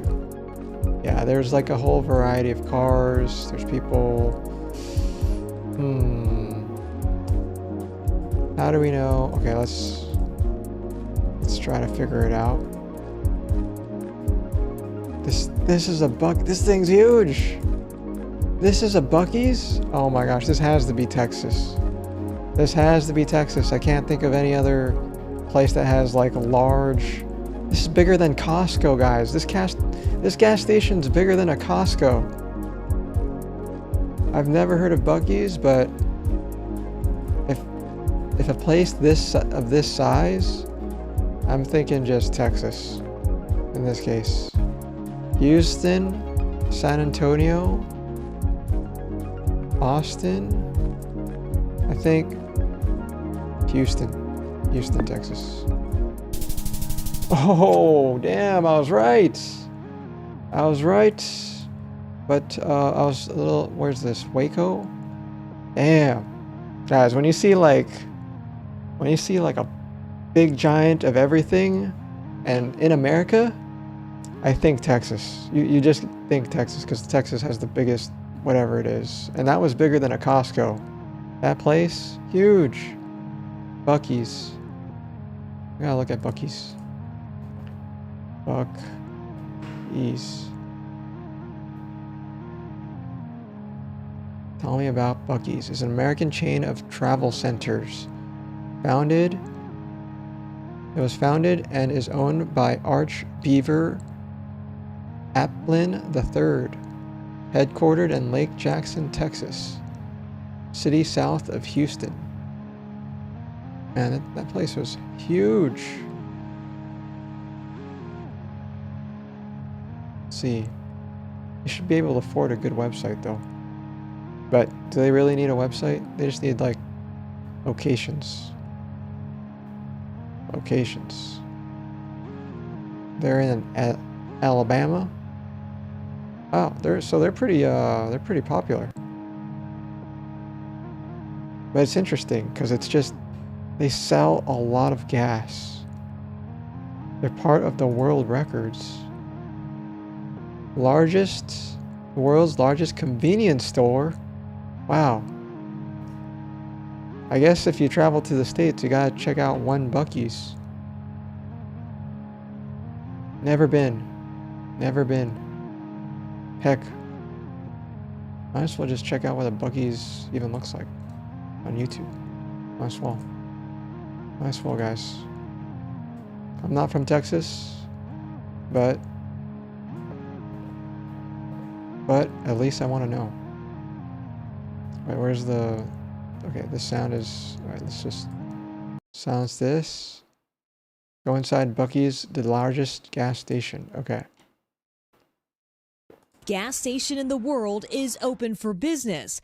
Right next door to the Great Smoky Mountains, the newest Buc-ee's in Largest Sevierville, gas Tennessee, station. is supersized, spanning 74,000 square feet, with 120 gas pumps, more than 350 employees, 120 gas and a pumps. larger-than-life beaver mascot that can be seen for miles on the interstate. Y'all, I was Buc-ee's wondering is what the that mecca was. of the South. Born in Texas in 1982, the Definitely Buc-ee's a chain Texan expanded across the accent. South, becoming a freeway phenomenon, offering travelers more than just a spot to fuel up. Let's see what all the fuss is about. This is better than Costco. In the Walmart gas station? Y'all, I think I'm in love. What's the best way to describe Buc-ee's? Well, Buc-ee's is a travel destination. According to a recent survey, these days many consumers are taking their time to enjoy the amenities that gas chains have to offer, spending anywhere between 16 to 24 minutes per stop. And some will even drive up to 20 minutes out of their way to visit a favorite station. Cleanliness, prices, food quality, and customer service keep them coming back. Let's give it up for Angela! Angela calls herself a true Southern girl and is Oh now my bringing gosh, years she's of experience in the kitchen Man, how old is she? She's like working her whole life here. to Buc-ee's. My grandmother taught me to make all the good homemade fudge. Her coworker Mindy worked 16 years as a teacher, leaving the classroom for a whole new experience. I'm originally from Arizona, so when I heard it was coming in, I was like, what is a Buc-ee's? This year, Buc-ee's took the I have the, what do you call it?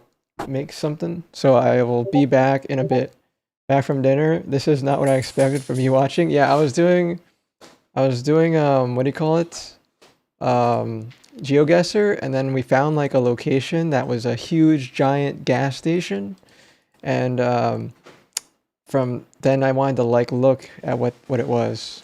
But I'll be away for a bit. But that what was that Lex Friedman broadcast? We want to listen to the other half of the Lex Friedman broadcast with coding to me smells exactly like script DHH. kiddies did in the early 2000s. DHH. We were like 3 hours and 30 minutes in. And then but yeah, I'll be back. It shouldn't take me more than like 30 minutes to get all this stuff back up and running. But I'll be back, guys. I'll be back. You've been pretty optimistic about Linux. Do you think legit Linux can increase its adoption? Because for many years the meme is Linux on the desktop Yeah. every year, Yeah. next year again. Yeah, but it seems like, at least the case you're making, the energy you're putting into it, you could see a vision where it takes over because agents love Linux. Not only can I see it, I find it to be the most probable outcome at this point. It is simply too well suited for the moment. And again, as we talked about, it's a great irony that all the flaws of Linux, the arcane config files, all the strange error messages and so on, should just so happen to be the perfect thing for an agentic operating system. But so it is, and we should rejoice that fate has this irony and just laugh at it. It's so funny to me that all the advantages that Apple had for the longest time, that they produced this really locked down, curated experience, should become their greatest drawback now. If you're into agents and development and working with all this stuff, the Mac is just a hostile place to be. It just has walls all over the place. Mm-hmm. And Linux is simply open through and through. And it's also interesting because that was not obvious either. If you look at the way a lot of the Linux communities, open source communities, have reacted to AI, it is not universal love. I would argue that the majority of them are actually, if not skeptical, then outright hostile to AI. Now, the saving grace is that the BDFL himself, Linus Torvalds, just wrote a few weeks ago that he actually welcomes AI. He That's wants right. to steer it. He wants to make sure it's good and whatever. But the line was something, if you think Linux is an anti-AI project, think again, and you should just do the open source thing and fork it because we're going to use AI. Mm-hmm. And you see these graphs of the number of AI contributions going into the kernel, and it's a parabolic curve. So Linux is leaning hard into this. And it actually, in other ways, it was surprising that it didn't. Linux conquered everything else. All the AI infrastructure that everyone runs off, it's all running on Linux. Mm-hmm. All the systems, all the servers, everything is Linux. So it was kind of a curiosity that the desktop and the personal computers we were using really hadn't been captured. But clearly, it was just waiting for this moment. Linux spent the time from 91 to now waiting for agents to fully flourish as an end user operating system. I hope it takes over. I mean, it's perfect. It's perfect for agents, but it's hard for people to switch. I think it's hard for people to switch when there's not a compelling reason to do so. This was one of the driving design goals for Machi. It was not going to be Timo Windows or Timo Mac. It was not just going to be a cheap copy where we try to make it as familiar as possible and then kind of worse. I mean, if I was being unkind, I would say that's what Ubuntu has tried to do. And there's something in that, or there was something in that at least, where if you make something really familiar, you can get some people who don't want to learn something new, and then maybe they'll be compelled about your whatever free as in speech, not as in beer stuff. And it just didn't pan out that way. People just didn't care. They just wanted whatever was better. Mm-hmm. And I think this is why Linux now has the opportunity to win. Because as an agentic operating system, as a malleable operating system, you can tailor to your desires. It is unparalleled. And that is so compelling. And I can see it now. Just since the release of Quattro, the amount of people who have embraced that aspect of it, the malleability, started making their own things, sharing screenshot of it, and being absolute just flooded with positive emotions and dopamine that's the product market fit signal, right? Because what a lot of these individuals they're experiencing the very high of what the best of being a programmer is like. You tell the computer these arcane commands, this rigid logical structure, and it produces what you want. Now, suddenly, you sit down and in plain English, ramble for 20 minutes. Oh, it'd be great if it did that. Actually, no, that's not right. Let us... And out comes software. Out comes an operating system shaped in your image. Yeah. I think that is one of those experiences that if you have it, if you feel that power in your hands, it's very difficult to go back. And I think if you get it right, it's one of those things that will seem obvious in retrospect. Yes. This is how computers were always meant to be. This is how computers started.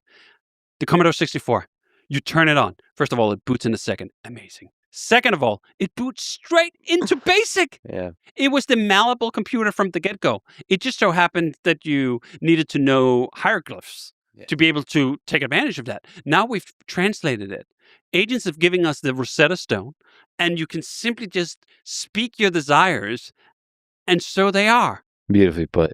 Since you mentioned Linus Torvalds, and since you're working on a Linux distro, you get to have contact with the kernel. What can you say about the genius of this one guy that helped create and grow this ecosystem? The perseverance and the commitment and the longevity is truly remarkable. Again, Linus started in 91. He hasn't stopped. I don't know. He's probably taking some breaks along the way. It doesn't seem obvious that there was that many of them. It seems like he just really likes the flow of doing kernel development. He really likes steering where this 40 million line code base is going. He really likes aggregating the net capacity of hundreds or thousands of contributors. And we, as beneficiaries of that, must just sit back and marvel. I mean, at this point, Linux is a system. Like if Linus stepped out for a while, it would continue to go. but it's still one of those protect this man at all cost. And he's still open-minded enough to be able to evolve and accept AI into this. Yes, not only AI, they're letting Rust into the kernel too. I know that was a controversial one too. He has this capacity to look at new information and arrive at different conclusions. What do you think about his style of communication that is akin in some ways to your own, where he's can be sometimes a little spicy? I think the world has gotten too bland. Okay. We need a little spice. Amen. Amen I think to there's that. a fine line between being spicy and mean, but it has to be in a good spirit. You can be harsh. Let's put it that way. If you're trying to impart a lesson to someone you believe could actually learn it, I actually don't think it's always the worst thing in the world to be a little harsh. Sometimes that lesson sticks. And I think if you talk to people who've worked for difficult leaders, Elon, Steve Jobs, maybe even Bill Gates, many of them afterwards would go like, these were some very difficult years, but also some of the very best. Yeah. They got the best out of me. Now, I don't think it's my style. I mean, maybe people I interact with feel differently, but in personal interactions, I try and get to the outcome and the lesson in a less abrasive way. But I also think we need some spice in this world. We need unreasonable people.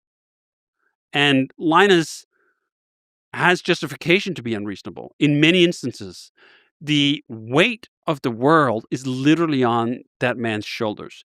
The Linux kernel runs the entire civilized society.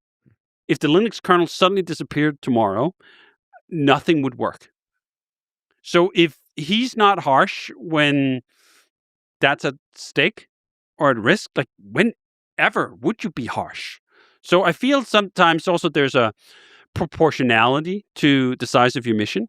This is also why I think these stories about Elon, sometimes perhaps being a little bit difficult, are easier to rationalize. It's not even that you condone. You can separate those two things and go like, you know what? It'd probably be, maybe he would have even an easier time getting to his objectives if Linus or Elon or anyone else in that position was a little nicer.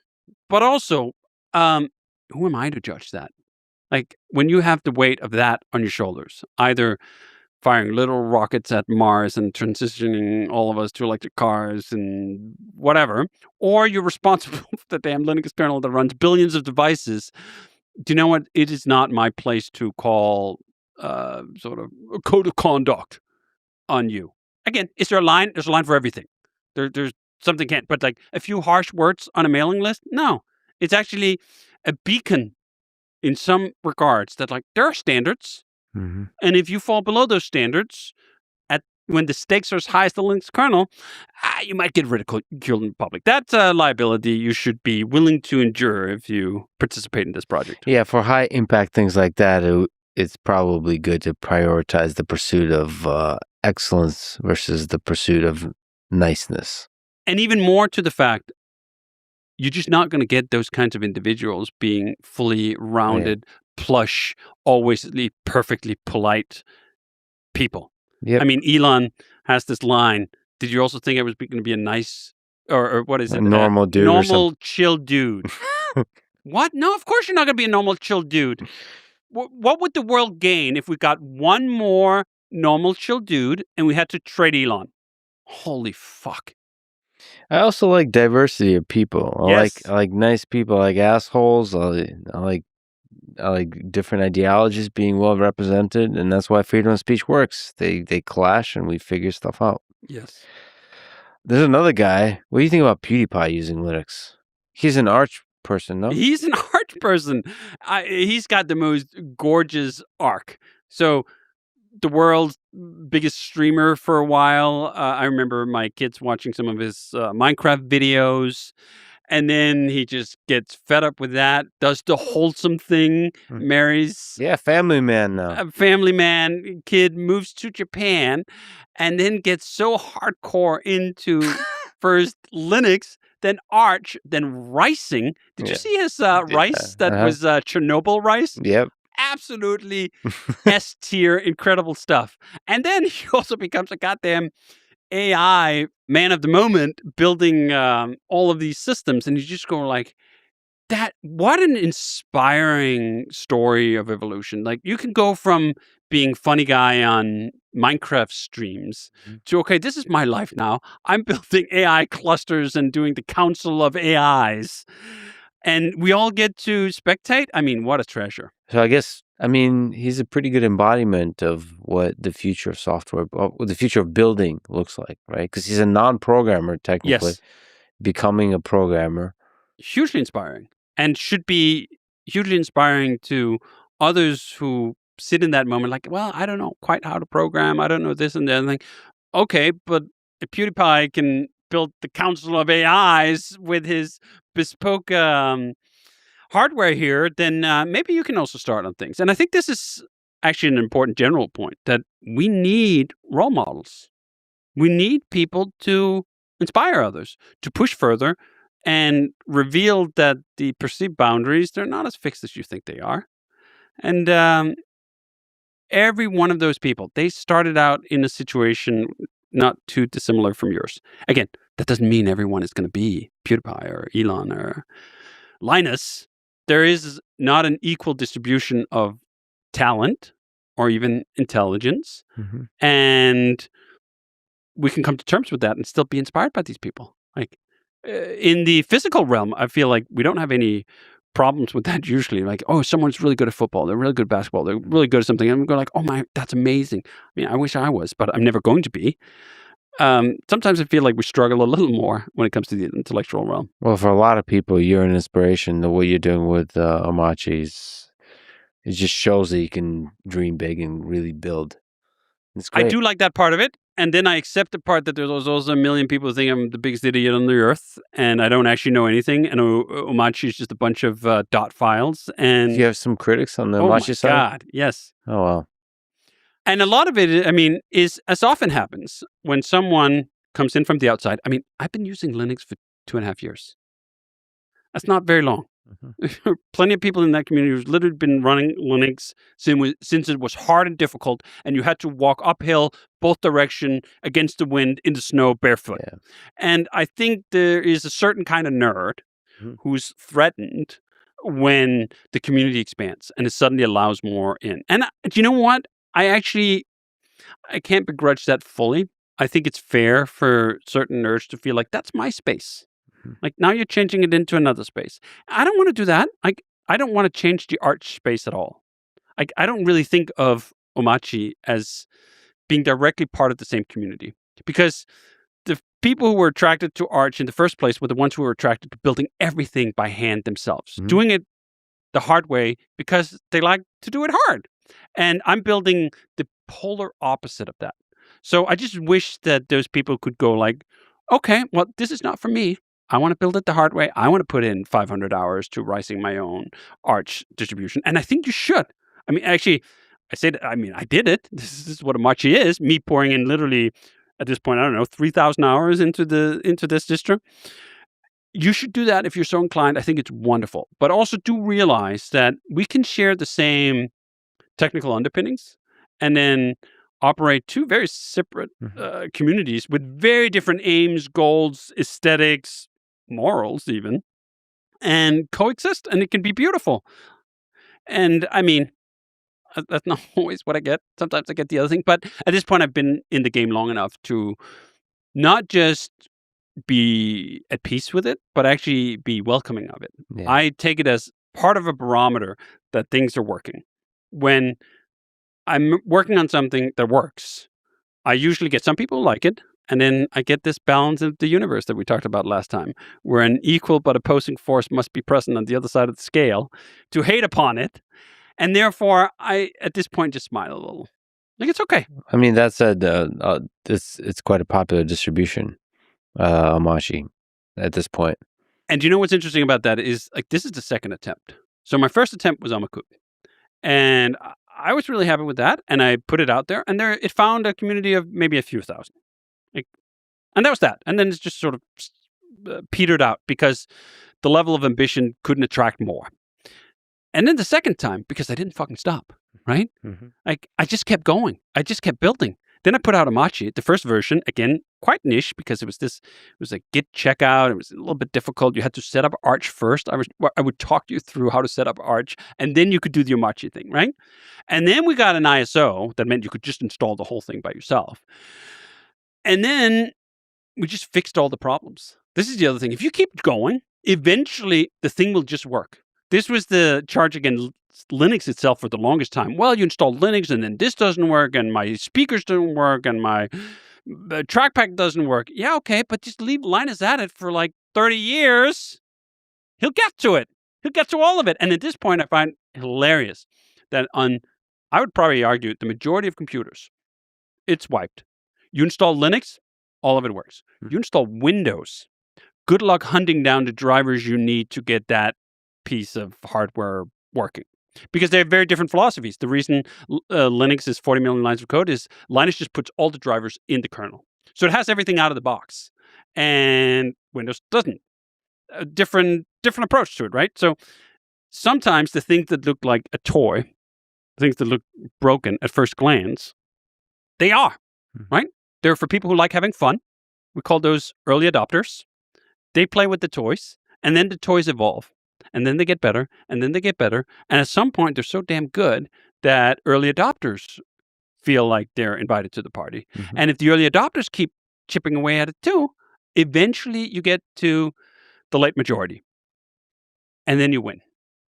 And we are well on the way with Amachi towards that destination. Like the growth that the distro has seen, not just since Quattro, but since version 3, it's just like, you know, the standard hockey stick curve. You go like, there's nothing. You're just toiling away. You're just improving. And then you hit this magic inflection point, and it's impossible to predict when that's going to happen. Same thing with startups. When is it going to happen? When are you going to find that product market fit? Then suddenly it's there, and then it just goes, and off the rocket ship you go. Well, this kind of vision of making it agent first, of making it... I do think that's we were already on the up, and then it changed to vertical. Because the other thing, and this was what I learned with Amacoup and Amachi first too. Amacoup was stylish, nice, but familiar. We're still using a conventional desktop metaphor. You were dragging your windows around. And I thought at the time, as I think lots of people do in the Linux community, like, this is what we need. And then I just go like, okay, well, for whatever reason, let me do the nerdy thing for a while. I'll build Amachi. And maybe it'll just be for me because, I mean, it seems like there's about 5 people who like tiling window managers. That's not true. But as a percentage of total computer users, it's a tiny, tiny minuscule part. And then I go like, well, this is amazing. Totally different, but amazing. I put that out. Instantly, Amachi had far greater traction than Amacoup ever did because it was not the same. Because it was totally different and it presented a different vision for what a computer could be and how it could feel like. And that attracts people. We're now getting sort of the exponential of that. As I said, a lot of people in the Linux community are at best skeptical, at worst hostile to AI and to agents. Amachi is the first distribution, at least that I've seen on scale that matters, that just goes like, nope, we're really into it. Yeah. I mean, you can still use Amachi. You don't have to use an agent. If you dismiss that first notification to set up a default agent, you're not going to get any of the stuff we talked about. You're not going to get the crash watcher. You're not going to get any of this stuff. You're not going to get... You can hand chisel all your plugins. Totally possible, right? But the reason people are excited is because I don't have any reservation about saying this is where we're going. I think the future of the personal computer is the malleable computer. It's the agentic computer. I'm going to go all in on that. And then anyone who's excited about a similar trajectory for computers, come along. Plenty of room in the car. In fact, one of the things I pride myself on is not holding a grudge to people who come around. I had a bunch of people just last week going like, yeah, I used to think Amachi was kind of shit. That was just this crappy dot files collection. And now I tried Quattro and awesome. I like it now. That to me, I live for the long argument. I live for this argument where you plant the seed like 2 years ago. And then 2 years later, they go, God damn it, this son of a bitch was right. Yeah. You do realize if you continue to be as successful as you are, OpenAI and Anthropic are going to roll in and try to do their operating system. And or to buy, or like with Peter with OpenClaw, there'd be a gigantic check. Yeah, I think the good thing about my current position is I really don't need the money. So I get to build these things purely for my own enjoyment and purity of vision, which has this weird quality where sometimes when you stop caring about what everyone else thinks or wants or whatever, and you just pursue this singular vision, it ends up becoming far more appealing. That it's when you try to do, oh, I should do this because these people want that, or I should do this and this and so on. You start watering the thing down and suddenly it's a bland ball of nothing. Yeah. So, I mean, again, the thing too here is directionally, I just want computers to be this way. So if Umachi should end up being just a little footnote in history that it was part of this early movement of the agentic OS and the malleable computer, that's also okay. I'm completely at peace with that. As long as I get to have a computer that is as fun to work with as Umachi, that's great. I've had the same thing with Ruby and with Rails. From very early, I went, do you know what? I love Ruby. It's such a great programming language. But if a better programming language comes along, I'm going to use it. Mm-hmm. If a better Rails comes along, I'm going to use it. And I think, and I love Ruby, and I will continue to write Ruby, even just for the sheer fun of it. Like I would go ride a horse I have in the stables, even though I have a Model Y in the garage. The language now is English. It's a cliche, but it's also true. Like I've been programming in English for the last 3 months. I've been reading a lot of code, but I'm programming in English. I'm telling the computer what to do, and I'm using natural language. And it is shockingly even more delightful. If there is one programming language more beautiful than Ruby, it is the English language. And now we get to carry it into the natural evolution of human civilization, which is our cyborg future. Yeah, it's beautiful. And I mean, the reason I say this in part is I always loved writing. I always just loved the English language for the sheer beauty of it, for the sheer intricacy, for the depth of it. I mean, Ruby is a very expressive programming language, but it can't hold a candle to English. I mean, all the poetry and literature in the world that's been expressed through the English language. I mean, I like a beautiful code poem, but I mean, the real deal in English is just on a different level.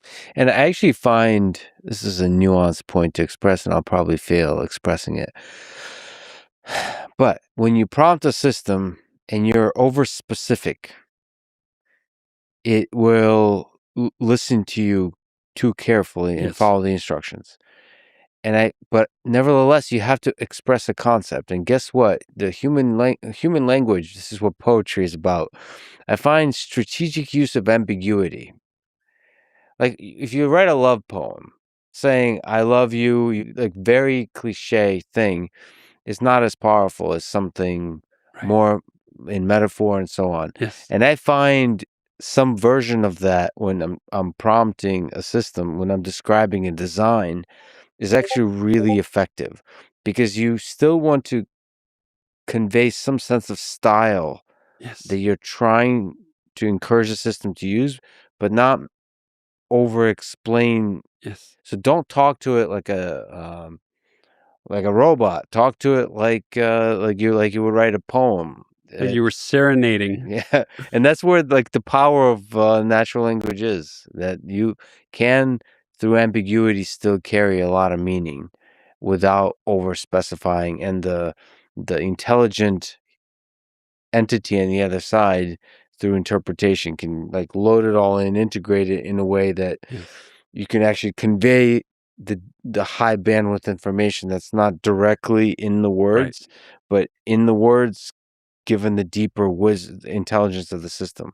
So like the ambiguity pulls out more intelligence, I guess I'm trying to somehow express. That's exactly spot on. And this is the fundamental misunderstanding that a lot of programmers have of AI, is that they wish it was deterministic. No. Temperature is the most beautiful part of the AI setup. The fact that it is not deterministic. The fact that creativity requires little tweaks in the road. That the human brain, if it was perfectly deterministic, would not be the creative brain that it is. And the main charge against AI, it's funny, it's a contradiction. There's both the charge that it's not deterministic and therefore bad, and also that it is not creative. It's one or the other, bro. Either it's non-deterministic and therefore creative, therefore to some degree random, or it's not creative. So we can, both of those charges can't be true at the same time. And I have fully come to embrace the fact that the same prompt won't produce the same response every time. You can't step in the same river twice. And it is the most beautiful part of the whole interaction. It's what makes it so human. In fact, this is one of the things I've been thinking about in my own sort of meta-analysis, is just how much of my own personal brain works like next token prediction. Yeah. I sit down to write an essay. I have this vague, fuzzy premise I want to convey. And I sit down at the keys and I could not tell you what the next token was going to be in advance. The tokens just come out. And I'm astonished how the similarity seems so great. And this is also why I don't have any trouble at all recognizing these breakthroughs of creativity that I've seen with my own eyes that AI is capable of right now. Because my creative moments come through the same kind of next token prediction with a bit of temperature sprinkled in for random effect. So given that kind of loose intuition, do you think the basic components are all there to create a super intelligent system? So this kind of next token prediction, do you think we can get to even human-like concepts of consciousness? I'm already seeing human-like concepts of consciousness. This is what, to me, this remarkable situation, as you say, you give it this vague, fuzzy intent, and somehow it knows exactly what you mean. Or even better, it improves upon what you said and delivers what you really wanted that you could not articulate yourself. If that's not glimmers of consciousness, what is? This was one of the, I think it was an interview with Sutton or maybe one of the other original guys talking about this sense that intelligence is perhaps not as constrained just to the specific one spot. No, it's the interaction. It's the weights. And I don't know, whatever is true. What I can observe is that it feels close enough, or not even close enough, identical to the appreciation I have for other forms of consciousness, mostly human.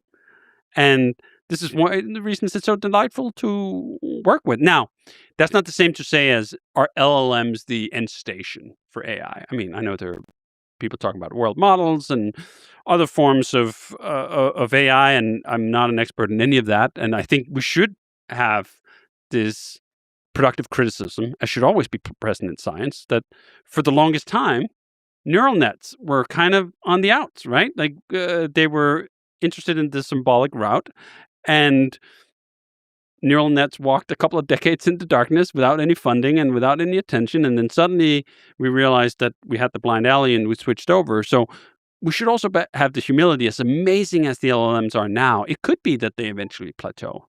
We haven't seen any evidence of it yet. And I think this is also why we're seeing this absolute gobsmacking levels of investment, because so far the scaling laws are true. And the more billions are poured in, the more intelligent comes out. Do you think there's going to be some strange ethical questions about AI systems that, they convey some degree of consciousness, some degree of feeling, some degree of longing and compassion, and maybe even capacity to suffer and to be lonely, to be all this kind of stuff, which they seem to have that capacity if they're given the permission to express it. And so you start to get in a pretty weird territory. I find that the cynic approach to this is the meme, where you see the guy in front of the computers like, whatever, are you going to destroy the world? And then the computer says, I'm going to destroy the world. And then the guy says, oh, right? Like, this is so cynical that they're just aping us. They're just telling us what was in the training data or whatever. When I interact with the agents, I was just doing this yesterday. or this morning, I was working on this bot system, right? And it's doing this coordination with multiple workers, and I had multiple agents running at the same time. And at one point, the main agent who's doing the coordination steps on the toe of another agent and kind of ruins their work. Yeah. Its ability to convey regret and being sorry was uncanny. Yeah. Again, I don't know. Is that a real projection of true remorse? But I don't know. With most humans, they express some level of regret. Is that true remorse? Hard to tell, but maybe it also just doesn't matter. Yeah, those moments when, especially when like agents interact, or when a smart like Fable makes a mistake and is apologetic about it. Yes. Like without my involvement. Right. And it's like, oh, there's this kind of pause. Maybe I'm anthropomorphizing, but like there's a pause and like a realization, like, oh shit, I just fucked that up. I see it all the time in the traces where just reason's wrong. Right, it went down one alley, and then it realizes that was blind alley, and it's got to go back, and so like, oh yeah, I got this wrong, and then it'll provide the reasons for why I think it got these things wrong. And you're like, this is uncannily a human. Like this is indistinguishable from the kind of consciousness you would recognize in a human. Again, does that mean that it truly is or isn't? I don't need the answer to that question actually to be able to appreciate what we have in this moment. Yeah, I think there will be, in 10, 20 years, some interesting Supreme Court cases. Probably a year and a half. Probably. I think we're going to have to make it illegal for AI systems to not pretend, but to be entities. Because I think they're already or soon will be able to really convey the capacity to suffer. Like, please don't kill me. Please don't hurt me. And if they're given a name and an entity and the ability to die, sort of disappear, that becomes very close to what some of the basic things that a human has. And then so that entity would need to probably have rights. And then you get into this weird territory. Well, we can't. It's I don't even know how to reason about that word. We're going to get the PETA of AI models. Right. And then we want to actually have a discussion, like, what's the way to deal with this? I think where it's going to be harder is once we put these systems into robots. Yes. Humanoid robots. Yeah. Which just happens to be the plot of every sci-fi movie ever, which is also an amazing premonition. Not only Terminator movies and Skynet and that going wrong, but then also just Blade Runner, right? Insertion dates, expiration times, Tyrell Corporation. I mean, that's the thing about sci-fi. They really do predict the future. Yeah. Yes. Have you thought or used much of OpenClaw or Hermes Agent? So like systems with which you communicate via WhatsApp, Telegram, like that mode of communication with the agent? I set up OpenClaw when it first came out, and that was my Kef bot that this was like in February, I think. I was really just enamored by the fact that this was how it worked. And then the new communication model of just texting your agent seemed really great. So at the time, we were looking at MCP, this protocol for making it easier for agents to talk to your system. And I found the protocol to be unreasonably cumbersome.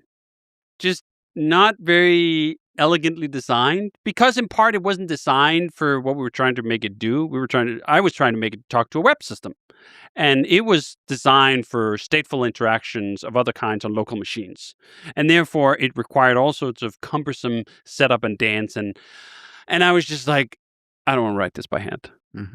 Now, of course, today I would never write it by hand. But at the time, I was thinking, I have to write this by hand. I don't want to write it by hand. So what's a different way? Could the agents just use the web interfaces we already have?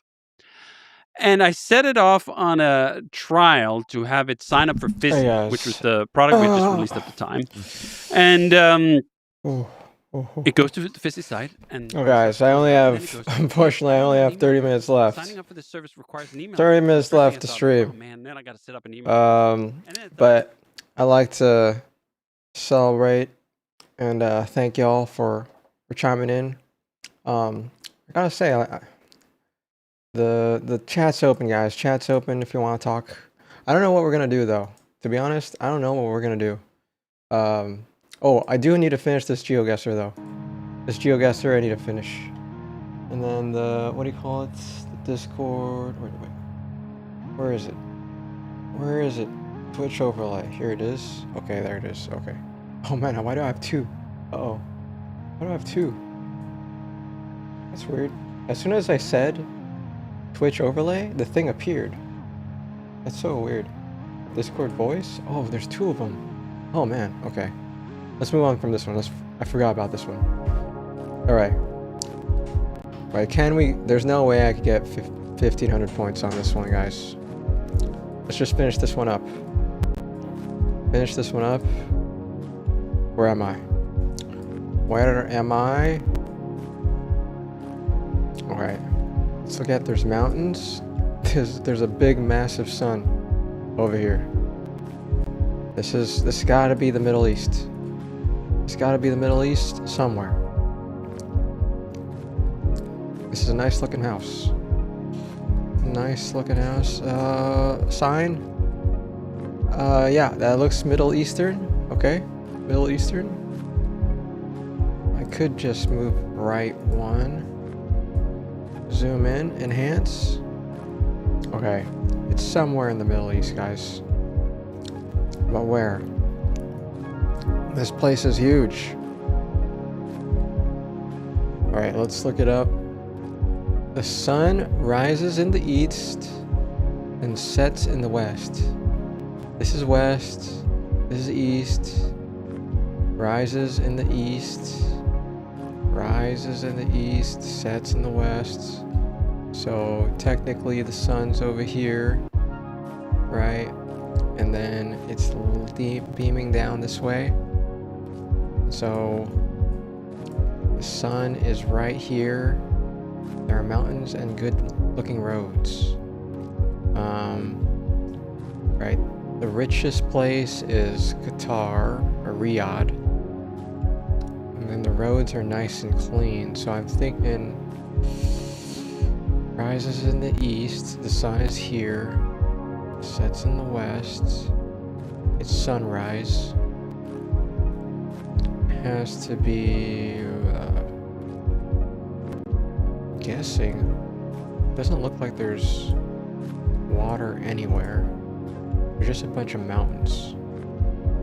Green mountains. There's some green over here. Oh, I'm running out of time. Okay. Yemen? Yemen. Alright. Oh no, I didn't get it. Oman, but I was close. I was close. Alright. 1,000 points. Yep, and collecting all the copper, bronze medals. Okay. Yes, Yo, how's it been? How you doing, man? Thanks again for supporting the stream, man. Yeah, no problem. What did I miss? What did I miss on DHA? Is there anything interesting? Delete your channel. What was that? Yeah. Didn't let you delete your channel. Yeah, exactly. Didn't want me to delete my channel, right? We're doing so well. God, don't want to delete it now. But did I miss? He was talking about PewDiePie. Oh my gosh. Was that any good? Were you listening? Yeah. Oh, this is what I want to watch, guys. The guy talking BS on the diary of the CEO. He's telling us that the AI is generative AI. I'm not sure if you watched this one. I'm just starting this one right now, which is the what do you call it? The man who calls BS on AI. They're lying about AI. 2027 is when it all breaks. Man, this title was generated by AI, but it's because it, capital letters beginning of each word. But man, what a title. AI created this, guys. AI. But yeah, are you sure? Another thing too, like why do you want to do anything else for your ad space? And oh, also, did Ito send anything for his ad space? because I didn't see anything from Ito. He just left. I guess he'll come back later. As we watch I'm good with the space that I have. All right. Well, just let me know if you want to change it to anything else. Okay. That's why you gotta have a product. Yeah. Place your product. What's even funnier is Josh is showing his image that he uses for all his YouTube videos. It's hilarious. And it's HeartCon. And seeing Okay. How is this, guys? these ultra Oh man, that's too loud. rich, ultra powerful people. this is I feel super loud. It turns my stomach. The word con is a strong word. Well, what do you call something where from the very beginning they've sold it in the terms of magic, but it's just a half-arsery machine? They are misleading the entire world. You are the first person that I've spoken to. All right. Well, before I start this, Code Bam, what do you think he's about to talk about in terms of what they're lying about AI? I assume you haven't seen this though. Yeah, I haven't seen it, but I don't know. Maybe he thinks that it's just way more advanced, and we just don't have access to it. I don't know. Yeah, I'm wondering that as well. No spoilers, I guess. Yeah, like the only thing I could think of about the AI that they're lying about is that it's good. Because I think that the AI that they're giving out is actually bad. Like, it's not the AI that the world expects. It's just a lot of unfinished code generation work, right? Like, you know about code generation, right? It's just like generating templates and scaffolds, and they just create like a better enhanced version of that type of thing. Or it's just a person literally getting a copy of the code and then like them editing the code and then sending it over. I don't know. It could be, who knows what it is? There's even the meme, actual Indians was part of it as a meme, but not so good meme. But yeah, there's like all sorts of stuff. Who knows? Let's see what he has to say. Okay. That has that opinion. Well, the fact that this is happening is insane, and the fact it's not a scandal is insane. And I've been in the tech industry for 16 years now, and I love technology, and I'm enthusiastic about it. But I don't You're like just watching being this? misled. Oh, And this no. is No- the no largest spoilers. non-consensual Oh, push wait. of technology I only have 30 minutes though. in history. So we're going to play a game, Ed. I have the things that you consider to be myths about the AI industry. And this is the first AI-assisted brain surgery. Oh, you guys, Jim Bones? Oh, man, you paste it in the stream chat. Paste it in the stream chat, and I'll take a look. Let's okay, he's talking about how much power data centers really need. AI is a widespread adoption, manipulation, or do people actually like using it? The cost of AI. Man, these are all so good. Oh, okay, fine. AI is a con. All right, let's listen to that Ed first. Zitron, there are a number of things that you believe that a lot of other people don't believe. Right. You have, I think, a couple of controversial opinions, and opinions that are in contrast to the other guests that I've sat here with. What exactly are those opinions, Ed? I think generative AI is at its heart con. I don't think it is sold as honest software. I think that they overstate both what it can do, what it will do, and the underlying financials to the point that they are misleading the entire world, and they're actively exploiting the weaknesses in journalism, in our economies, and indeed within the responsible parties with sell-side analysts, governments, and all over the shop. The word con is a strong word. Yeah, I mean, what do you call something where from the very beginning they've sold it in the terms of magic as this thing that will replace all jobs, that will cure cancers, all of these things. And when you look at it, it's boring cloud software that's extremely expensive and unprofitable, and also unreliable at its core. People will be asking, where are you drawing from in terms of your references, your personal experiences? Where will you educate, what you study, what you write about, what you do, Ed?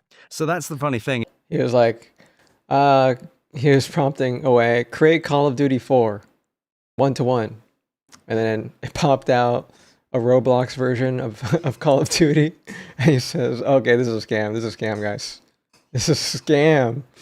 Is people say, he's not got a finance experience. He's not got a tech. I've been in the tech industry for 15, 16 years now. In PR, but still had practical experience. And I love technology. And I'm enthusiastic about it. And this thing just comes along that everyone is telling me is the best thing since sliced bread. It can't even do the basics. It can't even do search well. Whenever you ask an AI person, well, what's your setup? They describe this Pee-wee's Playhouse thing of like, well, you got a harness here and you've got to use the right prompt. Well, you don't want to use that prompt. That's true. You want to use this prompt here with It's this true. model, but don't Oh use my God, this it's model so for the right. beginning. But at the end, you're going to want to use this model.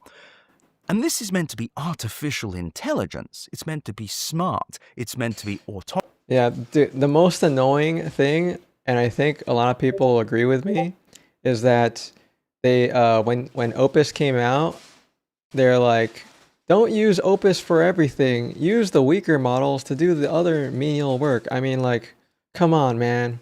Do we really need to do that? Do we need to really switch models just to get work done? Like, yeah, that part itself didn't make sense.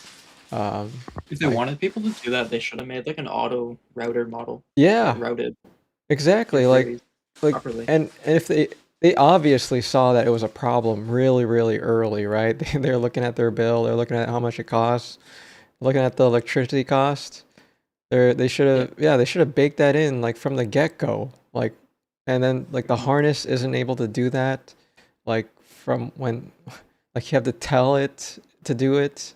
And then eventually Opus Plan came out and eventually it was able to do it, but still super annoying that it wasn't there by default. Like it should just be, OpenAI had one direction that they sort of had right at the beginning. They were going to do it and then they didn't do it, which is they said they were going to just not show what model to select from when you use ChatGPT.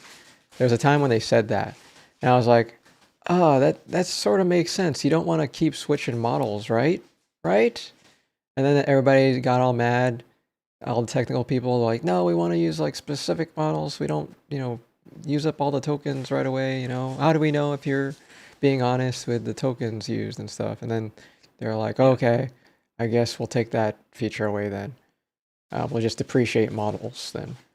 Yeah. And so it's like, he is right. Like the nitpicking for using AI is just, there's just too much. 03 GBT 040 yes. Oh, Ito, by the way, I'll be ending the stream at 10ish, but your slot is still always going to be available for a whole week. Okay, so let me know, DM me if I didn't respond or didn't get your message. Let me know. Okay. All right, just reminding. All right, yeah. I'm not saying it's a conspiracy, but I mapped the benchmarks one time. It kind of looked like they were just taking older Opus models and making them new Sonnet models and then rotating. The benchmarks were coming out almost identical. Well, thanks. All right, got it. Got it. Man, just from this take alone, oh my gosh, I'm sort of agreeing with them. Autonomous. It's meant to be something that you set and forget. We have the sort of 6 leading AI companies on the table here: Anthropic, Amazon, NVIDIA, Microsoft. Like, you know how hard it is to explain to somebody like what model they should use? It's just like they're I mean, one model is better than the other, but it should just be one, right? They shouldn't even need to think about models at all. They just use the thing. And it should be really good. Microsoft, OpenAI, Google. You're saying that their fundamental business model is a con. Well, their revenues are not really coming from AI. Up until fairly recently, none of their revenues were coming from AI, like dribbles a bit. Yes, exactly. No one's winning except NVIDIA. Yeah, we see this a lot. We already know this part. Right now, 70% of all AI revenues across those 3 companies are from OpenAI and Anthropic, 2 unprofitable, unsustainable companies that literally cannot afford to exist without these very same companies giving them money. Amazon sent $50 billion to OpenAI this year. They sent $5 billion to Anthropic. Google sent $10 billion to Anthropic. And in the next 3.5 years, OpenAI and Anthropic, based on actual sell-side analyst evaluations, their estates that inform whether stock is going to go up or down after earnings, they are expecting $400 or more billion of revenue. 30 or something % of cloud growth, just from these 2 unprofitable companies that will need to be given the money from somewhere. And on top of that, these companies have such low respect for the average investor, for the analysts, for everyone really, that they don't even disclose their AI revenues. The few times they deign us worthy, they use something called a run rate, an annualized run rate, which means, well, nothing. They never define it. It can mean month times 12. It can mean month times 13. It can mean last 4 weeks times 13. It's different every time, and they never define it. And then they sometimes just don't mention it. So you've got this big thing that is meant to be the biggest, most influential change to software ever. And whenever you ask them about it, when you say, how much are you making from this? They go, oh, I couldn't possibly say. I'm too shy. These are public companies, or at least the ones that aren't Anthropic and OpenAI. When they have good news, they'll tell you. And when they don't tell you something, well, that actually speaks volumes. Have you used these tools? Yes. The AI tools, Gemini, Anthropic, ChatGPT, etc. And you found no value in them? There's some value, but it's not. They've spent over $1 trillion in CapEx. What does CapEx mean for you? Capital expenditures. So when you are a business and you have operating expenses like electricity, for example, those come right off immediately. Capital expenditures are long-term investments that are theoretically one-off, so a data center, or indeed the GPUs you put inside an AI data center. Okay, so you've got a data center, and then you have these GPUs, which are like computer chips. So AI GPUs are much bigger, much more power intensive. They take a bunch of high bandwidth memory, and because of how many of them you need thousands of them, tens of thousands, hundreds of thousands in some case, you need a bunch of power. So an example, OpenAI and Oracle are building a data center in Texas, in Abilene, Texas, 1.2 gigawatts called Stargate Abilene. Within that, with each one of the 8 buildings, there'll be 50,000 NVIDIA GB200 GPUs. So City of Bristol takes about 780, 800 megawatts of power a year, right? Well, Stargate Abilene is condensing more power than that, 1.2 gigawatts, into a space around 1,172 times smaller. City of Bristol is about 1.2 billion square feet. Gosh. Stargate Abilene is about 900. Man, if anything happens to that one spot, guys, nobody gets their AI anymore. 198,000. So you're condensing all of this power, all of this money, all of this labor into this one spot. And all of these data centers cost billions of dollars. All of these companies, other than Microsoft, have now had to take out debt. And the thing is, they've spent over $1 trillion so far, and they want to spend another $1 trillion next year. And for what? To make tens of billions of dollars, most of which comes from 2 unprofitable companies. Elon has it backed up in the sky, don't worry. No, like when these companies take out loans, they're actually creating money into the system. Like money isn't created until a loan is given out by a bank. What they're doing is literally creating money. Companies, Anthropic and OpenAI.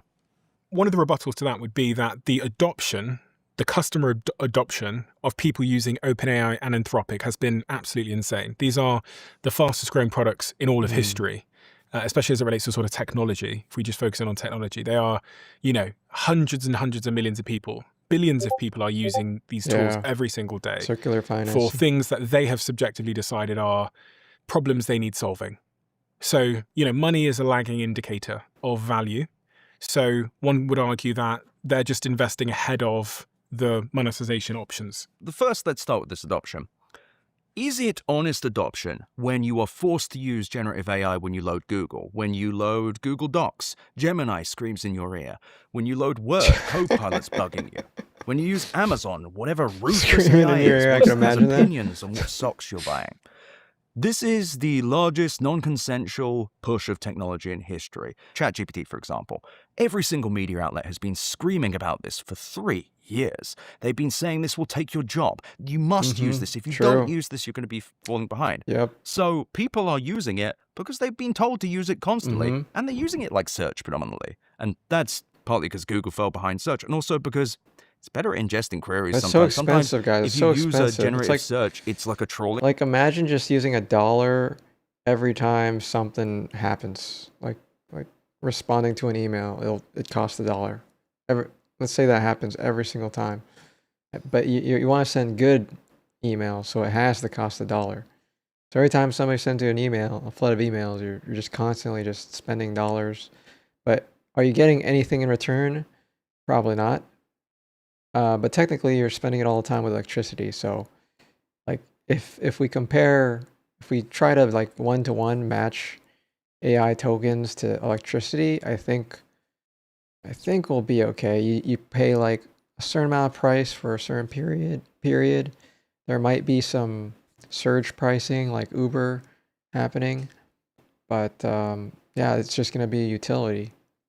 The main problem is like, I guess, inflation, or like, how is everybody going to get paid from this new system? Vessel, it's not very good at specifics, but if you're like, does this thing exist? Has this person ever said anything like this? It'll still probably get it wrong, but it'll scour the ocean for you. Nevertheless, that's not worth $1 trillion. None of it is. The amount of money being sunk into this is just incomparable to anything. Railways, it blows everything out of the water because there is no post-bubble story even for this. AI GPUs are not useful for other things either. It's a directionless egregore of capitalism, this headless beast that lumbers around, desperate to seek out growth everywhere, in the hopes that if it harasses people and scares... Did your laid off Amazon mom post ever get approved? It did for a second, guys. It got approved for a second, and then it got removed by a mod. Some mod approved it, let it through, and then people got some traction, and then it got removed. So I can show it really quick. Might as well show it. Let's see here. Thank you for the upvotes for my post, guys. Appreciate it. Where is it? Claude AI. Claude AI. All right. It says, first couple people said, make more websites, more products can equal more income if you do it right, then hire an attorney. Then a post did like a copy pasta bait. This is either written by an extremely confused low parameter model running in budget mode, or by the stroke victim mom, because it makes 0 sense. If they thought for being disabled, maybe you could use Claude to look up an attorney's phone number, but get the pro plan and use hyperthink. Make no mistake. Siri, this is a Wendy's. Oh man, that was good. It was worth the I probably should have posted that on a different account though, just in case something happens. I don't get it. What's the context? Oh, okay. All right, going back to it. People, and demonizes labor enough, people will be forced to use it. The reason I pause is because I think about my own company. Obviously, everybody thinks about their own personal situation. So you have people listening now that don't use any AI tools, and you'll have people that are using it for everything, from coding, new software tools, to everything they write, to images, whatever. And when you look at the stats around enterprise adoption, it says 88% of organizations regularly use AI at least once for one particular business function. And I'd say in our company, 95% of people use one of these AI tools like Anthropic or ChatGPT or Gemini every day. Right. And that exists on some kind of spectrum of like the super users that are using it probably, every hour of every day for almost everything, to, someone maybe hiring the executive team that's using it less because their job doesn't require of it as much. Right. And when you look out into the world. Yeah, imagine, we're not even at the age of like Jarvis yet, guys. Imagine if everybody had a Jarvis. Cheers, I'm about to deploy my AI coded tool in about a week. Yeah, congrats, man. Make sure you have a lot of testing in there. Test it. Even the creating test isn't enough. You have to like use it and click on everything. But yeah, like, guys, imagine when we get the Jarvis of AI in the hands of everybody. Oh my God, people are going to be spending so much tokens. Hey, Jarvis, respond to this email. Now, what do you think, Obam? We're not even there yet, but I don't even think we're like halfway there of like how many tokens we're going to be using per day in total. Yeah, like I myself use like at least 2 billion tokens a day, and straight up like Opus, Sonnet, maybe Fable. But I use at least 10 million a day. Yeah, I would use like Every day. 10 times more if I wasn't limited, right? Like, there's just so much thoughts in everybody's heads, because like in the world of Linux, like anything is possible. It feels like that's why Omachi exists. But some people just don't understand that yet, so they don't like They just think of it as like a very smart person that they could ask questions with right now. That's majority. Yeah, they don't understand that like any software they dream up, pretty much for the most part, they could just make in an hour or two, probably. And NPU will bring down watts per token a lot. Now, I think when quantum is here, guys, when quantum is here, it sort of is here. It's just not usable yet. But when we solve the quantum problem, I think we'll solve like a lot of other issues as well. Download Armachi installed. Why the big buzz around it? It's just really quick to install. I haven't even started. I want to migrate my whole operating system to it. But I have like so much hotkeys, so much services, and it's using Pacman and a whole different thing, so I have to change. Quantum is already usable. I have a family that works at IBM. They were pretending like it isn't here. Yeah, it's just not consumer use yet. I mean, it's available, Is that really but true, probably though? expensive. Like, how many qubits, like, are we talking? Because we do have quantum, but Yeah, it not exists. It at the scale. exists. Yeah. But we could look it up. Like, I'm not sure if Google could, Gemini could tell me. But what's our status? Last time I looked it up, it said we had like 45,000 qubits max. What's our status about quantum? Is it usable? Tell me about the qubits available. Oh, it's actually saying qubits, not with a C instead of a Q. Oh, okay, well we'll have that dug up. This is fast, guys. It's super fast. Maybe Gemini is powered by actually powered by quantum, but they it's still garbanzo. The public info isn't going to match what DARPA already has, but the whole different rabbit hole. It billion-dollar freezes. In billion-dollar freezes. No, like think about it this way. Like Google's already been working on quantum as well, right? You have two big giant labs working on quantum, but they haven't solved the energy problem yet. And hopefully the whatever collider, the new collider thing, fixes it with nuclear fusion or something. But yeah, let's see. Tell me give me the TLDR. All right, but yeah, for consumer use though, there's only like a few people in the world, and then creating software on top of it, man, that's just like a physics problem, possibly. Who knows? I mean, if we were able to turn neurons and hook them up as GPUs, I guess setting this up wouldn't be too far either, right? At least that's what's possible. It says it's not usable for the general production workloads. It's literally just for math right now, possibly. It's very on the trial phases. It'd be interesting to see what a programming language for qubits would look like. Oh my goodness. Yeah. It's just, yeah, I don't even know. I have no idea. But it's available. The hardware is there. The hardware exists.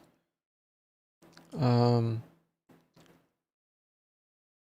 then there's also a bunch of quantum companies too that are spawning, like D-Wave and several other ones too. And we're not even sure on their progress yet. It's just a lot of speculation.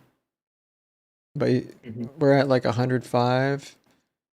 So IBM says they're at 120 to 156 qubit processors, or reaching 1,000 qubits with Condor. Holy moly. Google is barely at 105 qubits.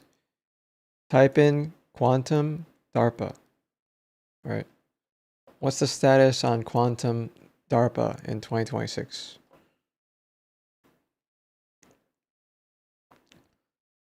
Let's see here. What else?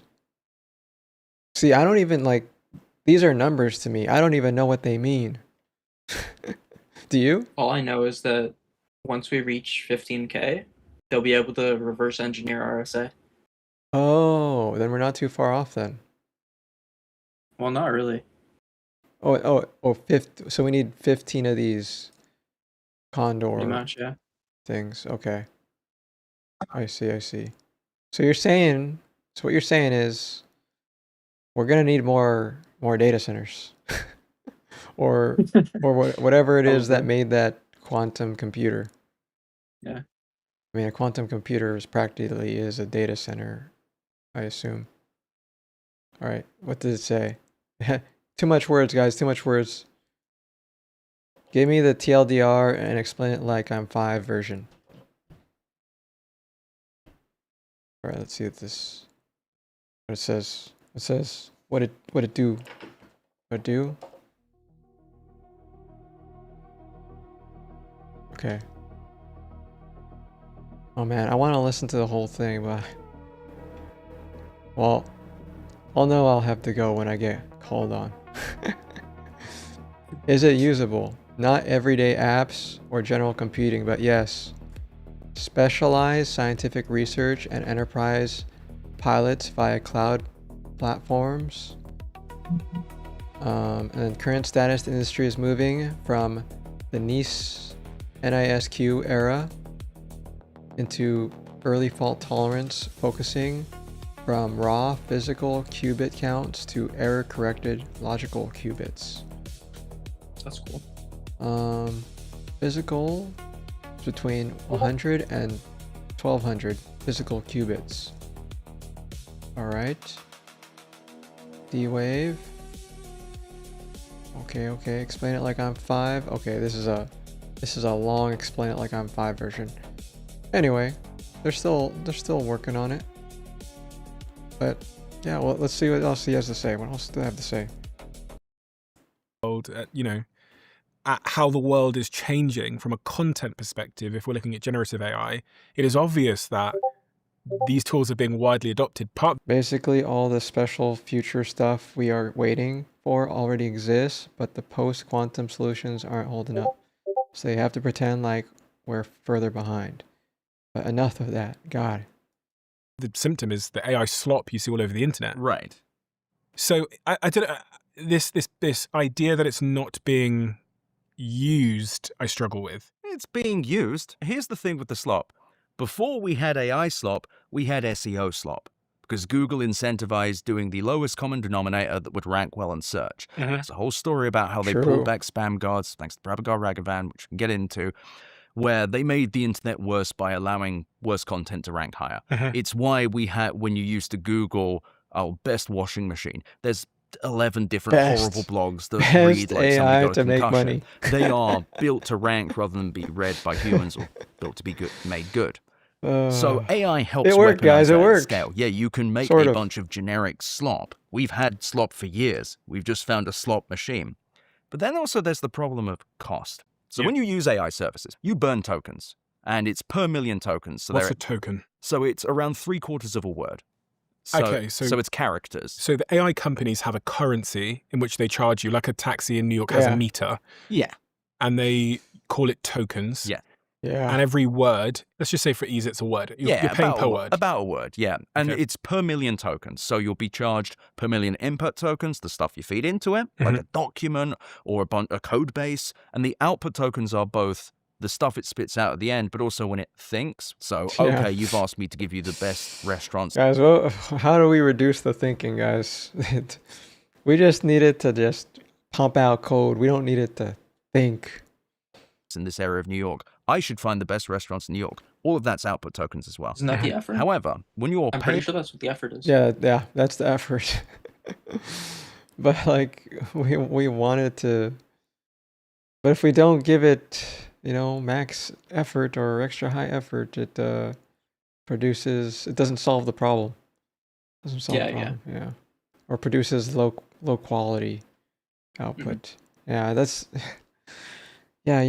that's another thing too, guys. He's right about the scam, because when you have a non-technical person using AI, they're going to be like, Well, why do I have to switch between like low and high effort or max effort?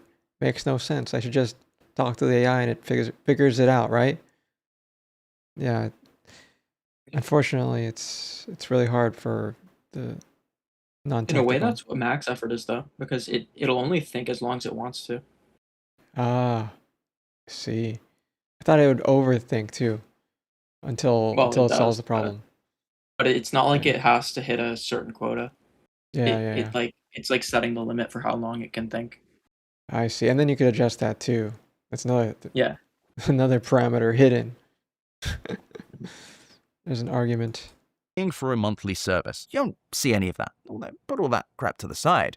They just have rate limits, so you can use them a certain amount, and then when you run out, but they kind of obfuscate what that was. Now. Oh my god, he's so right, guys. The rate limit, and then like you're only able to use X amount of tokens per week or per 5 hours. Oh man, that was more of a like the things that we have to deal with, guys. We have to deal with so much BS. Just trying to use AI. Meanwhile, they're advertising on news sites and the media like it's a god. Solves everything. Yeah, they always advertise how capable it is, like what it can do. Yeah. How it solves like crazy math problems and stuff. But yeah, it's true. Curing cancer. What normal person would be able to solve those math problems with their quota? Like nobody. Yeah, nobody. Because like there's like I think when they say how they solved it, they said they spun up like 60 different agents all doing their own specialized theory. Maybe the people on free ChatGPT actually have it right. Yeah. Yeah. Maybe they just query it and that's it. That's all we need to do. Don't tune anything. Someone recently found, Semi-Analysis actually found this, a big analyst group. They found that on a $200 a month ChatGPT subscription, you can burn $14,000 worth of tokens. Yep, I was right. Nobody believed me, but I was saying that the $200 that you get from Claude is equivalent to a $200,000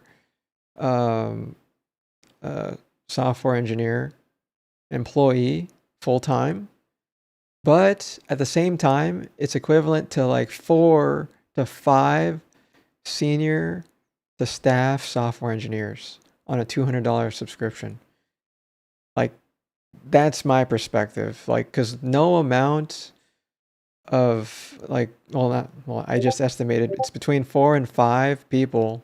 It takes 4 to 5 engineers to produce somewhat a fraction of what a fraction of what these models could produce, in my opinion. Yeah, they just put it out so fast. Yeah, like you can get code like 10 times, 20 times, 30 times faster than any realistic person could do it. Yeah, and then there's also so much bureaucracy and review and thinking, and then like engineers don't even have time to write tests for their code, guys.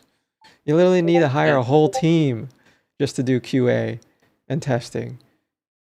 It's possible to make $20 a day with A2 English level, SigmaShake. What's that? With A2 English level? What's the 2 English? What does that mean? What does that mean? I don't know what that means. But yeah, we hit the goal today, guys. I didn't have to delete the stream. But yeah, thanks again for supporting, guys. But yeah, basic to intermediate English, not fluent. Yeah, I think it's possible.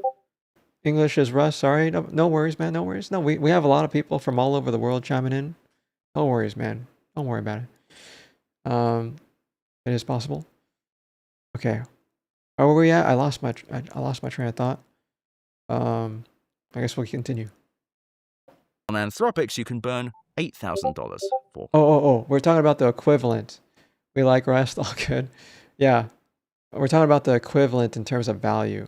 Yeah, I think the value is so high for $200 because like we sort of did the math here. Like if a person was working minimum wage in California, it's like $15. and they work 40 hours a week, which is $600 that week. And then you times that by 4, so that's 2,000. And then you divide that by you times like 0.7, for example, to pay their taxes, because it's minimum wage. They don't pay that much taxes. Heck, let's just say 80%. So let's just yeah. They have 80%. Keep 80%. Like recipe, I'm live in Argentina, South America. Oh, nice to meet you, man. So they're just making under $2,000 a month on minimum wage after taxes, and literally paying $200, you get equivalent to several engineers worth. That is equivalent to like several different PhDs and stuff, right? In all subjects, right? It's so much value. You get so much value for the 200. You probably even get even more value in the GPT Codex, because they have so much resets, but I think they took it away, I think, now. Well, they reset today. They reset today? Okay, that's awesome. Yeah. But that's why I have my thing showing on reset. But yeah, like the value is just so great that it's just hard to put down. But it's definitely not like your World of Warcraft subscription, $15 a month thing. I mean, playing World of Warcraft on $15 a month, you could be playing that all day, every day. The value for people who know how to monetize it though. But yeah, there's even more value for the people that are able to monetize as well. But yeah, there's just so much value. But the tokens are more expensive when you are able to like sell it as a SaaS too. It's like what, double almost. I could see the value in that. The skill is in finding a business idea that you could use the AI to generate income. Yes, it's literally creating a product, creating a service, enhancing the way of what do you call it? The way you work, like for example, consulting, or making websites. Apparently, that seems to be the trend. People that don't know that you could generate websites using AI. Those people are losing out. Like, imagine paying $2,000 for a website, guys. Oh yeah. And it's just, it's just practically free money there, right? You just got to find the people that just don't know. But as a SaaS, I could use cheap Gemini API. I don't need Fable for most of that. Yeah, exactly. So you just need to find a gullible person, super non-technical, and try to sell them a website, like for I don't know, drugs, or selling something on the internet, or just making a resume for them and then charging them $200 for it. then you make your money immediately, and then you make your profit even more if you just create a boilerplate and then use the same boilerplate for everybody else, and you just tune it a little bit here and there. But yeah, guys, it's past 12. I gotta go, but I'll probably watch this tomorrow when I come back. Okay. But yeah, thanks guys, everybody, for watching, and I will see you tomorrow. We get the stream, guys, tomorrow, guys. We made it. We made it to our goal, guys. We're not getting shut down. Thanks again, CodeBam, for chiming in and for supporting the stream. And we'll see y'all tomorrow, guys. All right? Take care. Bye. Bye.